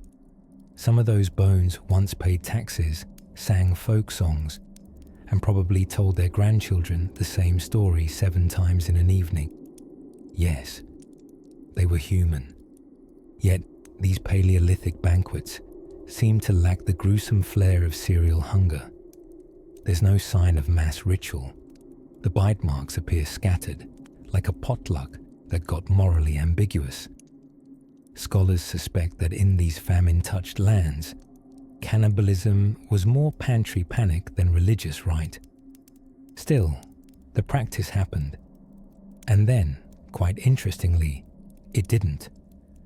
By the time organized societies rolled in with their sandals and scrolls, the idea of eating your relatives began to make people a touch queasy. Enter the taboo. Now, taboos are fascinating creatures. They're like invisible fences. No one's really sure when they popped up, but woe to the soul who tries to lick the battery. In early Mesopotamia, a place that invented both writing and being overly dramatic about food allergies, cannibalism was generally frowned upon. The Sumerians, for instance, spent immense effort inscribing cuneiform records about debts, beer, and the proper handling of goat disputes, but very little about tasting Todd, which is telling. As spiritual beliefs evolved, so did social codes. Eating human flesh became associated with moral collapse, spiritual pollution, and, possibly most shocking to the ancients, a scandalous lack of table manners. By the time of ancient Greece, the idea was already freighted with horror. The myth of Tantalus, for example, involved a king who served his own son at a god's dinner party. The deities were scandalized, making it perhaps the first recorded example of divine indigestion. Still, despite the rising tide of stomach-turning judgment, some cultures maintain their own savory customs. The Wari people of the Amazon, for instance, practiced endocannibalism into the 20th century, not out of barbarism, but as an act of sorrow, reverence, and love. Consuming one's deceased kin was, in their view, preferential to burial. Why let the worms have all the fun? So how did the globe settle into such a bizarre checkerboard of culinary caution? Anthropologists suggest that taboos arose not from some divine decree, but from a practical blend of social cohesion, disease avoidance, and symbolic squeamishness. After all, eating someone you just argued with over a goat might undermine the next family meeting. And then there's the simple fact that cooking cousin Carla could ignite a vendetta, or at least a very heated village meeting that ends in lots of shouting and very little dessert. Taboos, in essence, are the lace napkins of civilization. Rituals wrap raw instincts in embroidered manners. And thus, our ancestors learned to pass by the long pig stew in favor of roasted lentils and the gossip of less edible relatives. Now, dear listener, having tiptoed through history's more awkward dinner conversations, let us rest our thoughts on something even more peculiar. What happens when cannibalism isn't about survival or respect, but about power? Curl deeper into your blanket, and we'll gently wander there next. Let's sail gently now, across the starlit waters of the South Pacific, where the waves whisper stories of island drums and smoke spirals twist like sleepy dreams above palm thatches. A place where the sun moves a little slower, fruit grows by the armful, and history, chewy as taro root, bubbles like stew in a carved-out coconut shell. Tonight, we visit early Fiji. Not the sparkling beach resort Fijians you'll find in travel brochures with white teeth and ukuleles, but the old Fiji, the pre-colonial archipelago of fearless warriors and, shall we say gently, rather enthusiastic partakers in the practice of anthropophagy. Yes, dear listener, cannibalism, but with ceremony, with style, and astonishingly, with cutlery. Fijian cannibalism was never haphazard. No one was casually gnawed on because dinner options ran out. No, this wasn't your typical, oops, the island pantry is bare, guess Bob's for brunch kind of situation.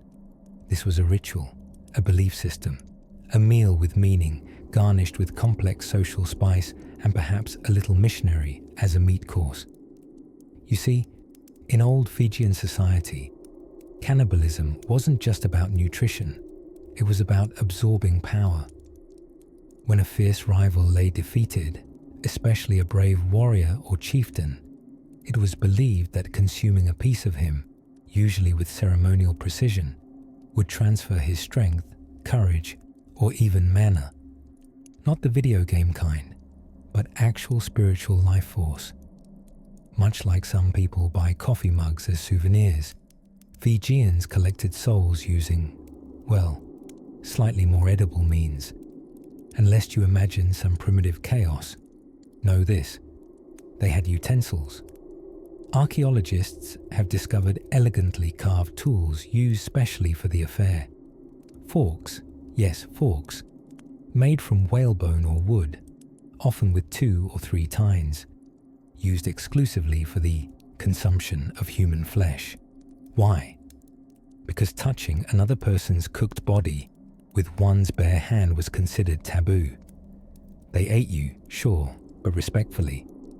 One of the most infamous of these implements is the cannibal fork, known locally as the aikula nibokola, which rolls off the tongue as gracefully as a well-roasted elbow. And these forks weren't hidden away in drawers like mismatched spoons. They were treasured heirlooms passed down through warrior lineages, and some were less eating implement than sacred artifact.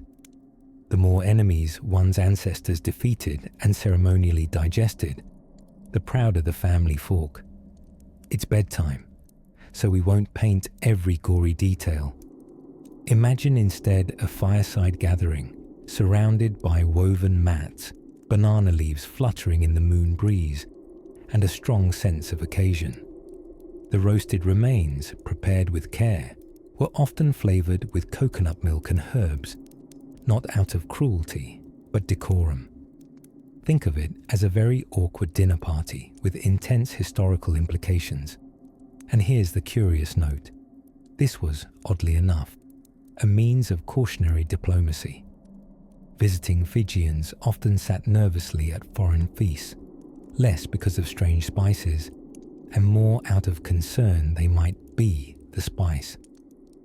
Missionaries, unfortunately, often found themselves at the crispy end of this tradition, especially when their convert or else sermons failed to inspire. One particularly unlucky missionary named Thomas Baker, in 1867, is famously remembered not for the gospel he spread, but for the fact that his boots were the only part of him not consumed. According to legend, the Fijians tried, but couldn't chew through them. Perhaps a polite nod from the universe that some things are too rubbery, even for cultural ritual. That said, cannibalism has been part of many societies' pasts, from Arctic cold to tropical crush, but few wove it into their identity as intricately and even artistically as Fiji.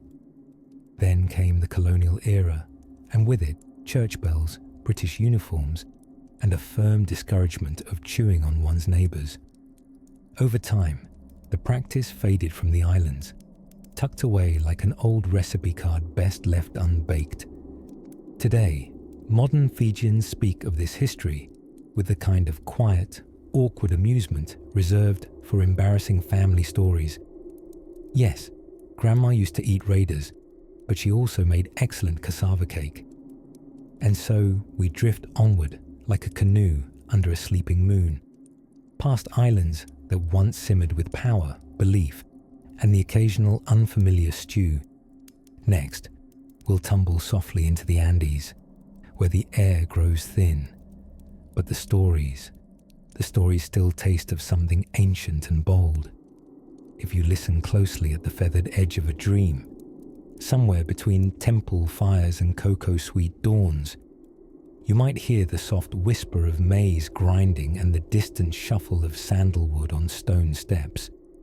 We are entering the divine kitchens of the Mexica, people better known to us as the Aztecs, where gods required not only altars, but appetites. Now, before diving headlong into any nightmares, let's put the candle on low. Despite their war-painted reputation, the Aztecs did not dine nightly on human flesh, with salsa on the side. Far from it. In fact, the act was often more symbolic than sustenance-based, more ritual than regular. The Aztecs believed the universe ran on divine entrails, metaphorically speaking. They were wonderfully theatrical about cosmic maintenance. The sun, you see, was not an automatic sort of sun. It ran not on nuclear fusion, but rather the blood and hearts of sacrifice. To keep it rising each morning, offerings were made to Huitzilopochtli, the hummingbird god of war, who, true to hummingbird nature, had a tiny frame and a frantic metabolism. War captives were often sacrificed atop temple pyramids to the thunderous beat of ceremonial drums and the scent of burning copal incense. Hearts were offered upward, believed to be the most potent spiritual gift. But on occasion, flesh remained, and depending on the rank of the captive or the mood of myth, parts might be distributed. Now here's the chewy bit of the tale. There is historical evidence, supported by Spanish chroniclers, with varying degrees of horror and exaggeration, that certain pieces of ceremonial victims were cooked, often stewed with amaranth, peppers, or maize. A leg might be given as an honor to a noble. This wasn't a casual Tuesday dinner. It was a holy act, akin to receiving communion, for those in feathered loincloths instead of frocks and bells. One 16th century priest named Bernardino de Sahagún took careful notes of this world, though whether he embroidered the stories remains a scholarly shrug to this day. According to his writings, there were instances of ritual feast known as Huitlacoche feast, not to be confused with the delicious maize fungus with the same name that you'd happily eat in a taco today. These sacred meals, reserved for the elite and for specific festivals, featured tiny morsels of human meat, served not to satisfy hunger, but piety. But let's not confuse mythology with menu planning. Most ordinary Aztecs would have gone their entire lives without so much as nibbling a ceremonial bicep. They dined, instead, on tamales, beans, chocolate, squash, and chili peppers, all heavenly ingredients in their own right. Their diets were largely vegetarian, well-spiced, and deeply spiritual. The cannibalism that did exist was as rare and codified as a royal handshake, wrapped in ritual, incantation, and the unwavering eye of the gods. Modern archaeologists, cautious as ever, have unearthed clues embedded in bones, cut marks, fire scorching, even teeth indentations, all serving as quiet evidence of past practices. But the story the bones whisper is far more complex than simple savagery. It's a tale of theology, power, pageantry, and cosmic bookkeeping. And why? You may wonder, did the Aztecs believe such pageantry was necessary in the first place? It all comes back to balance. In their cosmology, the world teetered between jaguars and suns, between chaos and corn. Every act of sacrificial giving, be it a dance, a drop of blood, or yes, even a gourmet thigh, was a way of restoring equilibrium to a spinning, precarious world. Imagine, if you will, a sacred stew bubbling under the stars, steam whispering upward toward constellations shaped like eagle feathers and serpent tails. The temple drums slow, the priests murmur, and somewhere, deep in the Valley of Mexico, the great sun god Huitzilopochtli stirs, content. Let us leave behind the firelight now, stepping softly past obsidian blades and fragrant herbs, and wander further into the shadows where myths become echoes and echoes become dreams. Ahead lies another culture, another question, and the flickering torchlight of curiosity. If you take a deep breath, slowly, like a leaf sliding into a pond, and drift your thoughts back a few millennia, you'll arrive in a world where death wasn't an end, but more of a transition. A moment to be honored, sometimes mourned, sometimes consumed. Yes, our ancestors often saw the boundary between the living and the dead as porous, and occasionally somewhat edible. Tonight, as we cozily meander through the hush of history, we'll explore a rarely chewed-on concept: funerary cannibalism. That is, the act of eating the dead not out of hunger nor malice, but respect. A curious culinary crossroads of grief and reverence, and yes, perhaps a dash of protein efficiency. let's sway gently into the Amazon rainforest, where the Wari people of Brazil once bade farewell to their dearly departed, not with tombstones, but toast, of a kind. Until the late 20th century, when outside influences shifted their customs, the Wari practiced endo-cannibalism. When a family member died, loved ones would roast and consume parts of the body, believing it to be the ultimate act of love and release. For the Wari, burying a person felt cold, isolating. The moist soil was no place for someone so cherished. But to be taken into the bodies of your kin, that was transcendence. And who could argue? It's tough to dismiss from beneath our cozy 21st century quilts. After all, before embalming fluid and catered wakes, death was more closely stitched into the fabric of life. People sang, wept, danced, sometimes boiled. Mourning and meaning were braided together. And in the tender act of consumption, one might preserve the spirit, strengthen memories, or merely cope with unbearable loss. Wander now, if you will, to the misty peaks of Papua New Guinea. The Fora people of the Eastern Highlands had a similar philosophy. Earthy, intimate, and tragically prone to unintended consequences. In honoring their dead by sharing their flesh, they started to notice a strange affliction. Trembling, palsied limbs, and fits of eerie laughter. The locals called it kuru, meaning to tremble in their language, and believed it to be a spirit-sent punishment. Eventually, scientists traced it to prions, misfolded proteins that leap gleefully from brain to brain, especially through, well, a bite of the cerebrum. Prions are like nature's grim practical joke, biologically bizarre, comedically cruel. They don't even have DNA. Rogue molecules causing giggles and death, one dinner at a time. Despite the tragic consequences, the Fora hadn't practiced cannibalism out of carnivorous glee. It was about love, memory, digestion with meaning.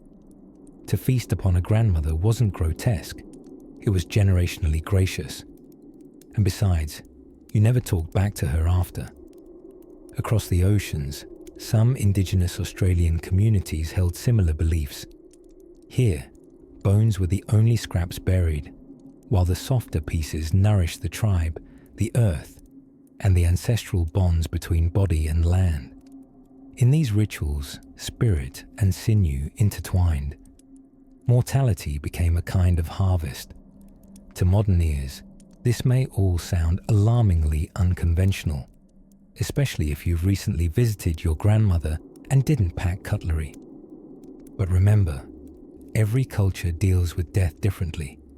Some embalm, some cremate, some tuck bodies into sky towers to be plucked by vultures under Tibetan sun. Others slip them into stew, where some see horror, others see holiness. And though much of this has faded under the weight of colonization, missionization, and the rising popularity of cremation urns shaped like golf balls, the sacred attitudes these rituals express tell us something timeless.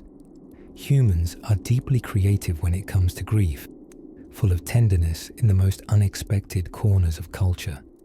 Sometimes we write eulogies, sometimes we light candles, and sometimes we pass the thigh bone. So hush now, lie calm.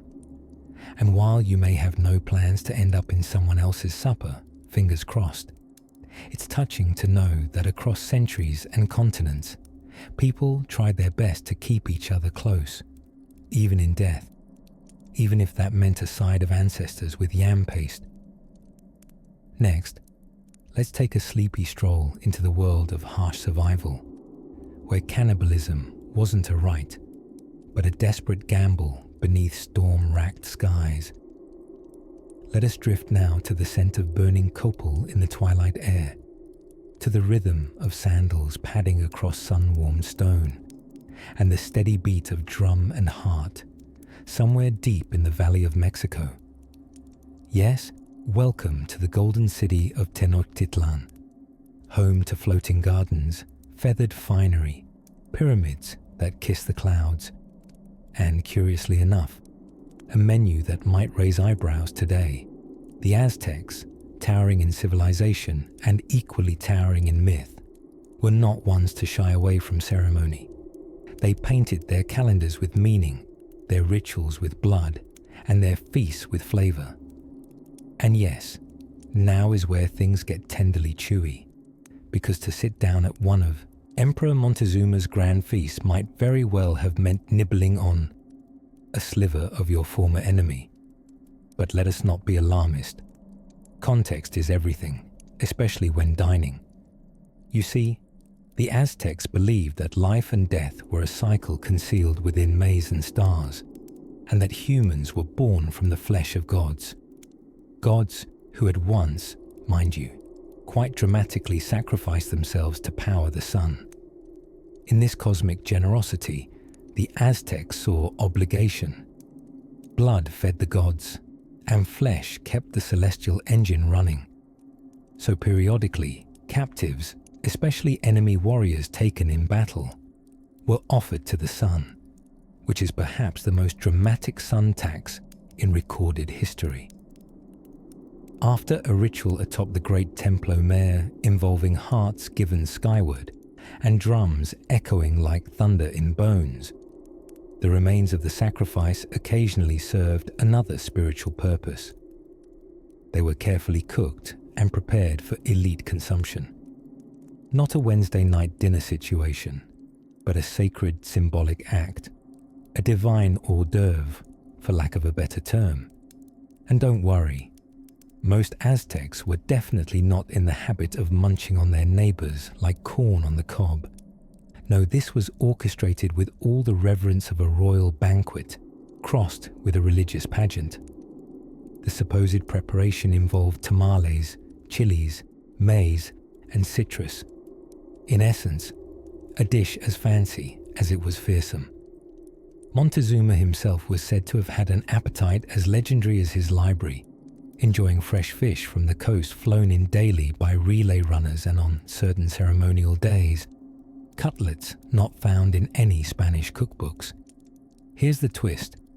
When the Spanish conquistadors arrived in the early 16th century and bore witness to these exotic customs, they nearly dropped their plated helmets in horror.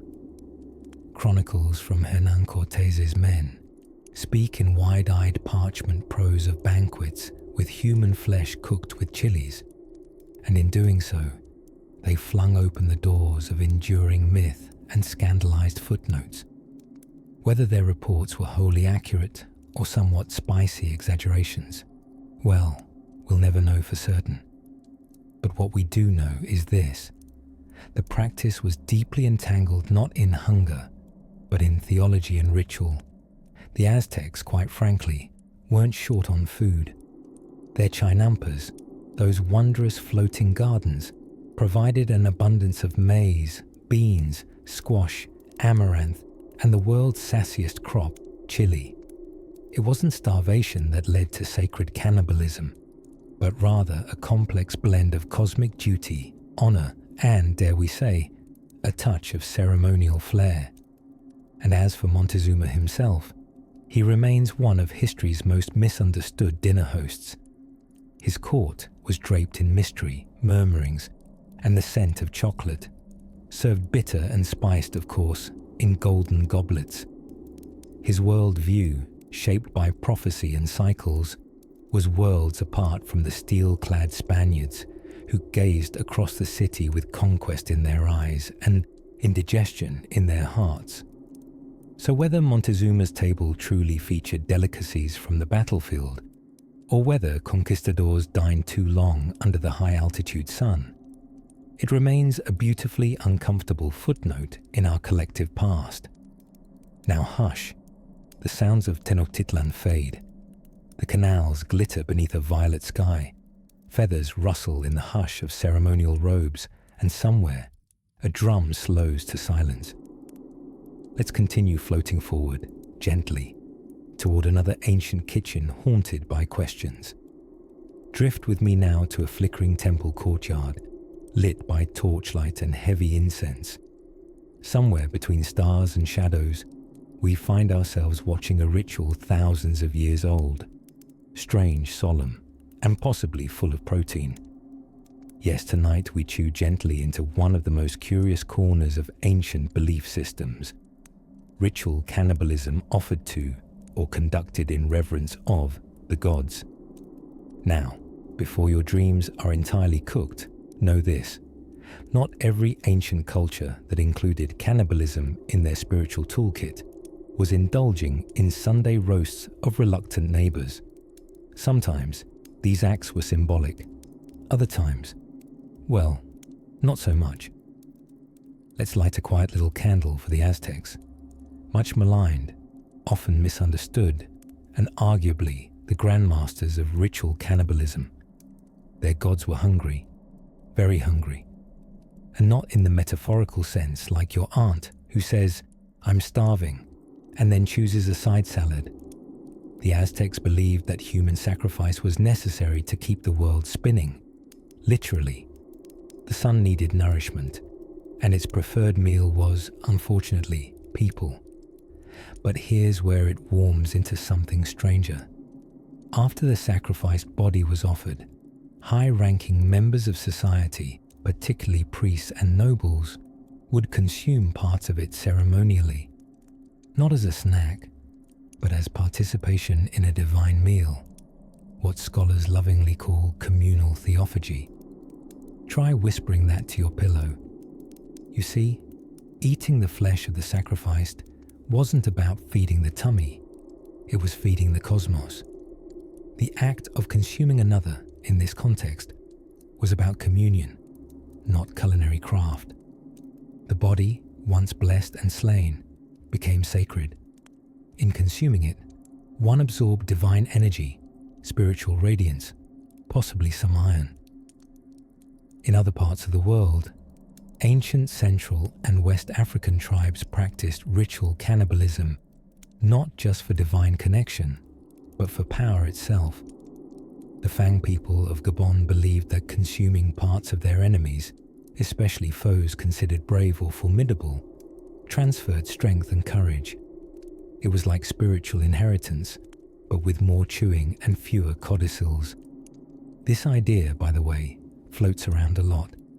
In Melanesia, certain cannibalistic practices revolved around absorbing mana, a spiritual force believed to dwell in the bones and flesh.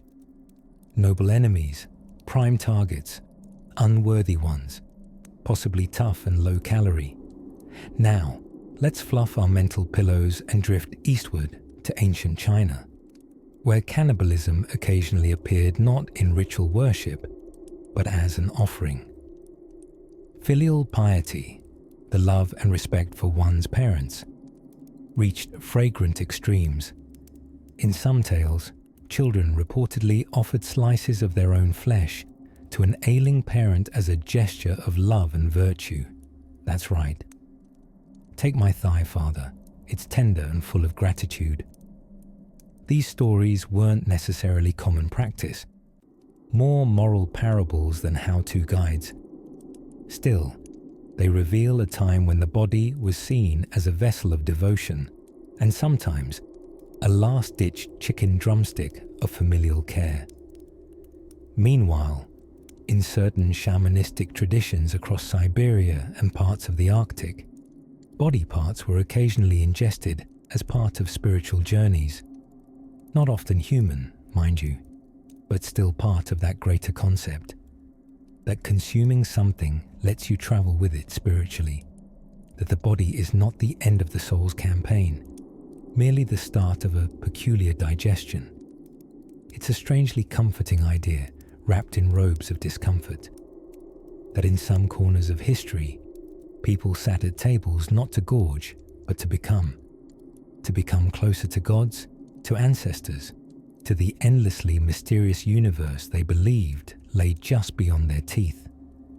And it must be said, this wasn't casual behavior. Cannibalism of this kind wasn't taken lightly. It was solemn, weighed with beliefs that the act resonated into the fabric of the cosmos, like tossing a stone into a sacred lake and believing the ripples reached eternity. So, as you lie there under your blanket, your own little ceremonial robe, let your mind wander quietly through temples full of smoke and legend, where bodies became offerings and meals became metaphors. The fire crackles low. The gods, if they are watching, are full for now. And as we drift onward, we'll softly stir into another realm of purpose, where cannibalism wasn't taboo or divine, but rather a punishment doled out not by the gods, but by kings. Starvation. Grim, uninvited, and always late to dinner. But when it finally arrives, it tends to overstay, bringing desperation, poor decisions, and in history's more dramatic moments, a lengthy menu of people-shaped hors d'oeuvres. Tonight, we tiptoe through crumbling city walls, quiet as dream sand slipping through an hourglass, to explore how some of history's most grueling sieges led the desperate to dine on the nearest available protein: each other. Let's set the scene gently. Imagine a city under siege. No one leaves, no one enters. The invaders sit smugly outside with their campfires and casual oatcakes, while inside things are less charming. Chickens are eaten first. Dogs disappear next. Then the rats, who were doing just fine until someone decided legs are legs. And then, slowly, we reach the unsettling threshold, the one where the brain whispers very quietly, well, technically, it's meat. The siege of Jerusalem in 70 CE might ring a bell, or at least a groggy chime in your history-brushed dreams. When the Romans laid siege to the city, food supplies evaporated almost as quickly as hope.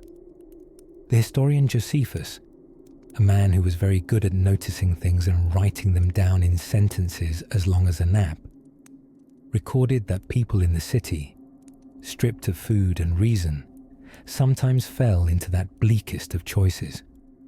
Most hauntingly, he tells the tale of a woman named Mary of Bethesda, who, in an unfathomable state of hunger and anguish, killed and ate her infant son.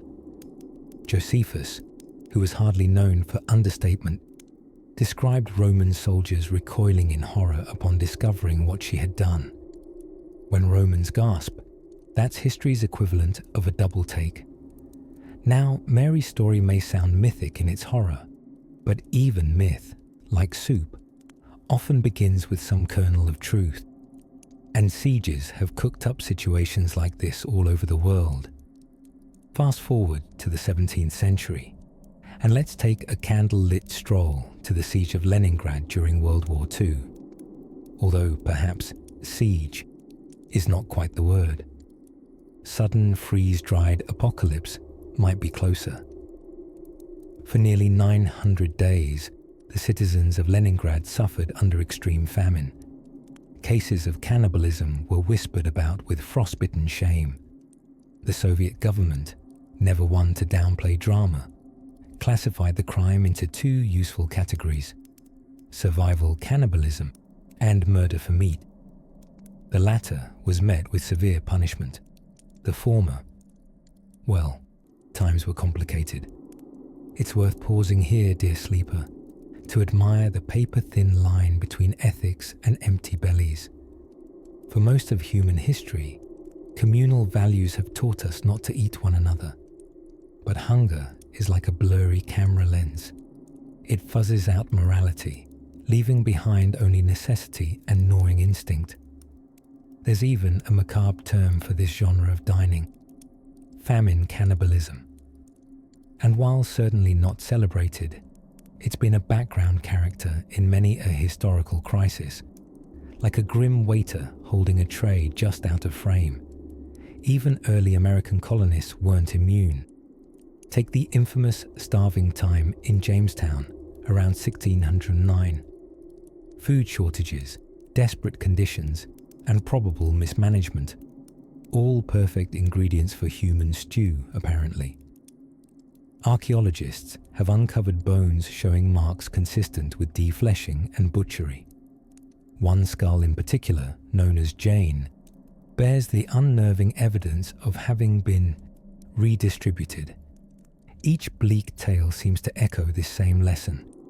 When we trap humans inside walls and starve them long enough, the line between dinner guest and dinner becomes perilously thin. Now, lest this lullaby grow too shadowed, it's worth noting that cannibalism under starvation is not a proud tale of human ingenuity. It's more like a footnote written in shaking hands, a tragic evidence of what we'll do when no option is left, and the nights are long and full of emptiness. Historians, with their love of dry footnotes and cool objectivity, have long debated how accurate or widespread these claims were. After all, stories of cannibalism make for dramatic moral lessons and sometimes even weapons of propaganda. Accusing your enemy of eating people was practically the PowerPoint slide of ancient smear campaigns. The Romans did it, the Spanish did it, and frankly, it never goes out of style. But truth or tale, these eerie echoes remind us how fragile civilization's crust can be. One missed harvest, one siege too long, one winter too cruel, and suddenly, the human menu might open. So close your eyes. Let the fires of these distant cities flicker faintly on the backs of your eyelids. No need to fear. Those hungry chapters are mere shadows now, pressed between pages of old history books, where even the grimmest stories are gently dozing.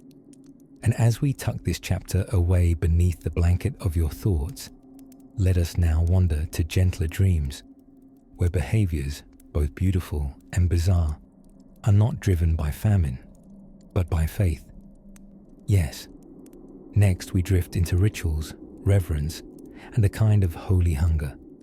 Now, let's slip one foot into the silk slipper of medieval Europe, where the lines between medicine, magic, and mealtime got deliciously blurry, and just a tiny bit chewy. At first light, it might sound peculiar, quaint even, but there once was a stretch of European history in which human body parts were both dinner and drugstore. Yes, dear listener, we've arrived in the uncanny age of medical cannibalism, when biting into a brain was not only socially acceptable, it was positively doctor recommended. You see, from the 16th to the 18th centuries, some of Europe's finest minds, including kings, scholars, and physicians, believed that consuming bits of the deceased could treat everything from headaches to epilepsy, nosebleeds to melancholy, and the occasional bout of royal gloominess. And so, they did what all great societies have done when faced with confusing science and aching heads. They ate a skull about it. Let's begin with one of the star ingredients of this unconventional pantry. Mumia. Not to be confused with your mother or the spice rack in your kitchen. Mumia was a resinous, powdery substance made from, brace yourself, ground-up Egyptian mummies. Yes, actual mummies. Imagine the thrill of importing an ancient pharaoh, only to crumble him into dust and sprinkle him over your morning porridge in hopes of curing hiccups. Pharmacists, many of them bearded, bewildered, and thoroughly optimistic, would unroll embalmed corpses, scrape off the dried black resin, and sell little jars of this ancient treasure in apothecaries across Europe. It was considered powerful stuff, a kind of ancient espresso shot for the soul. A teaspoon of Pharaoh with your tea. What could go wrong? Now, not everyone had access to vintage mummies. Demand began to outpace supply, so rather creatively and distressingly, some began to use more recent corpses. Executed criminals became hot real estate in the cadaver-based economy. France, Germany, and especially England grew strangely efficient at turning public execution into public health initiatives.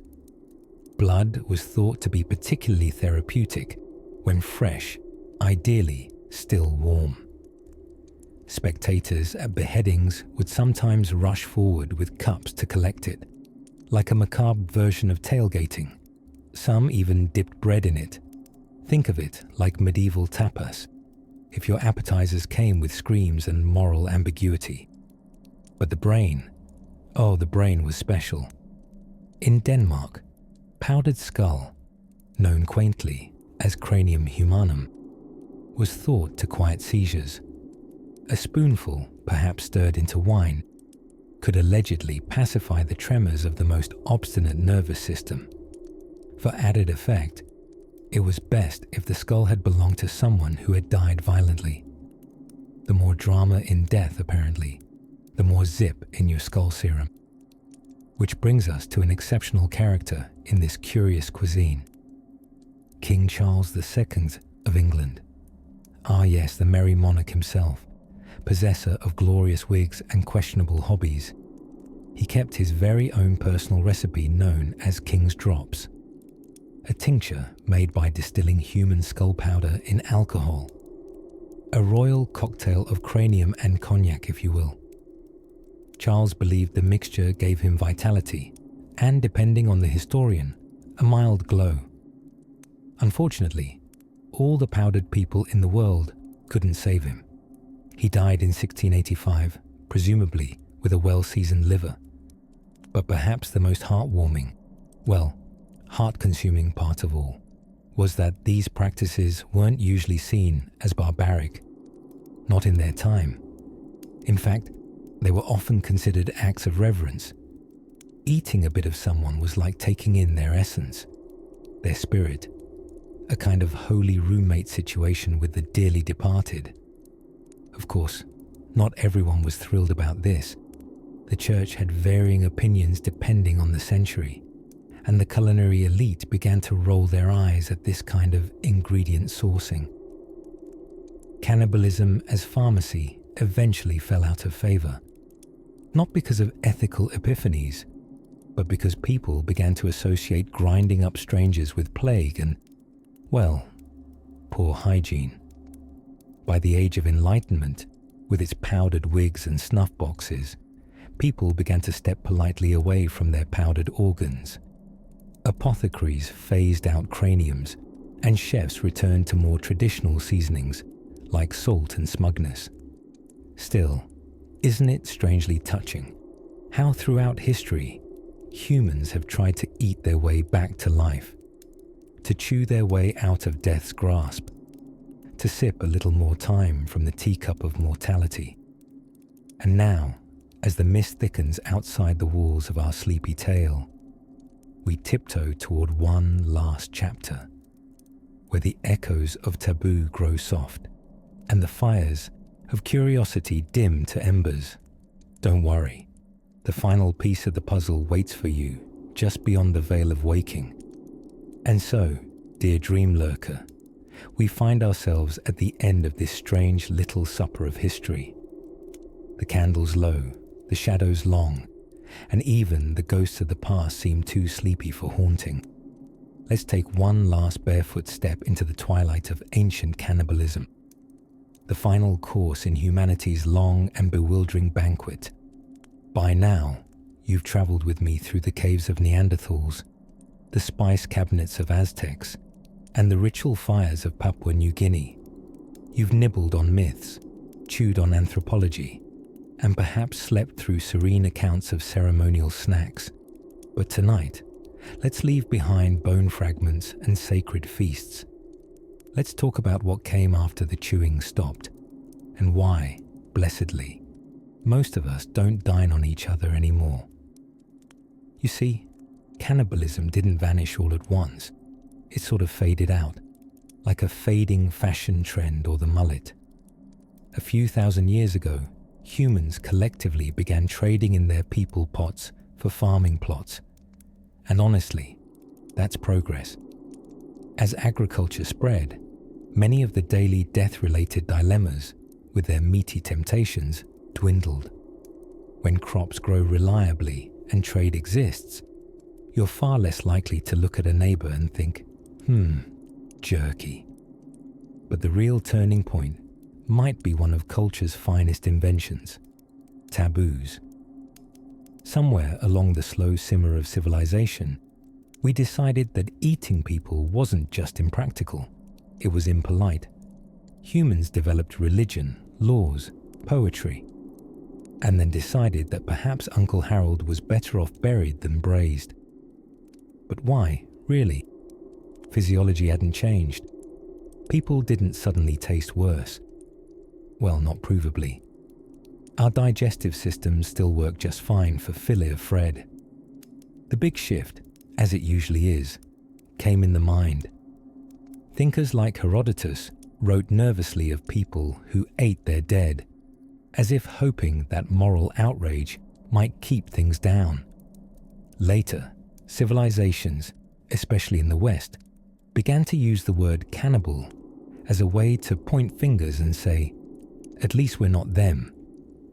Ironically, some of those same civilized cultures continued to dabble in corpse-based medicine for quite a while.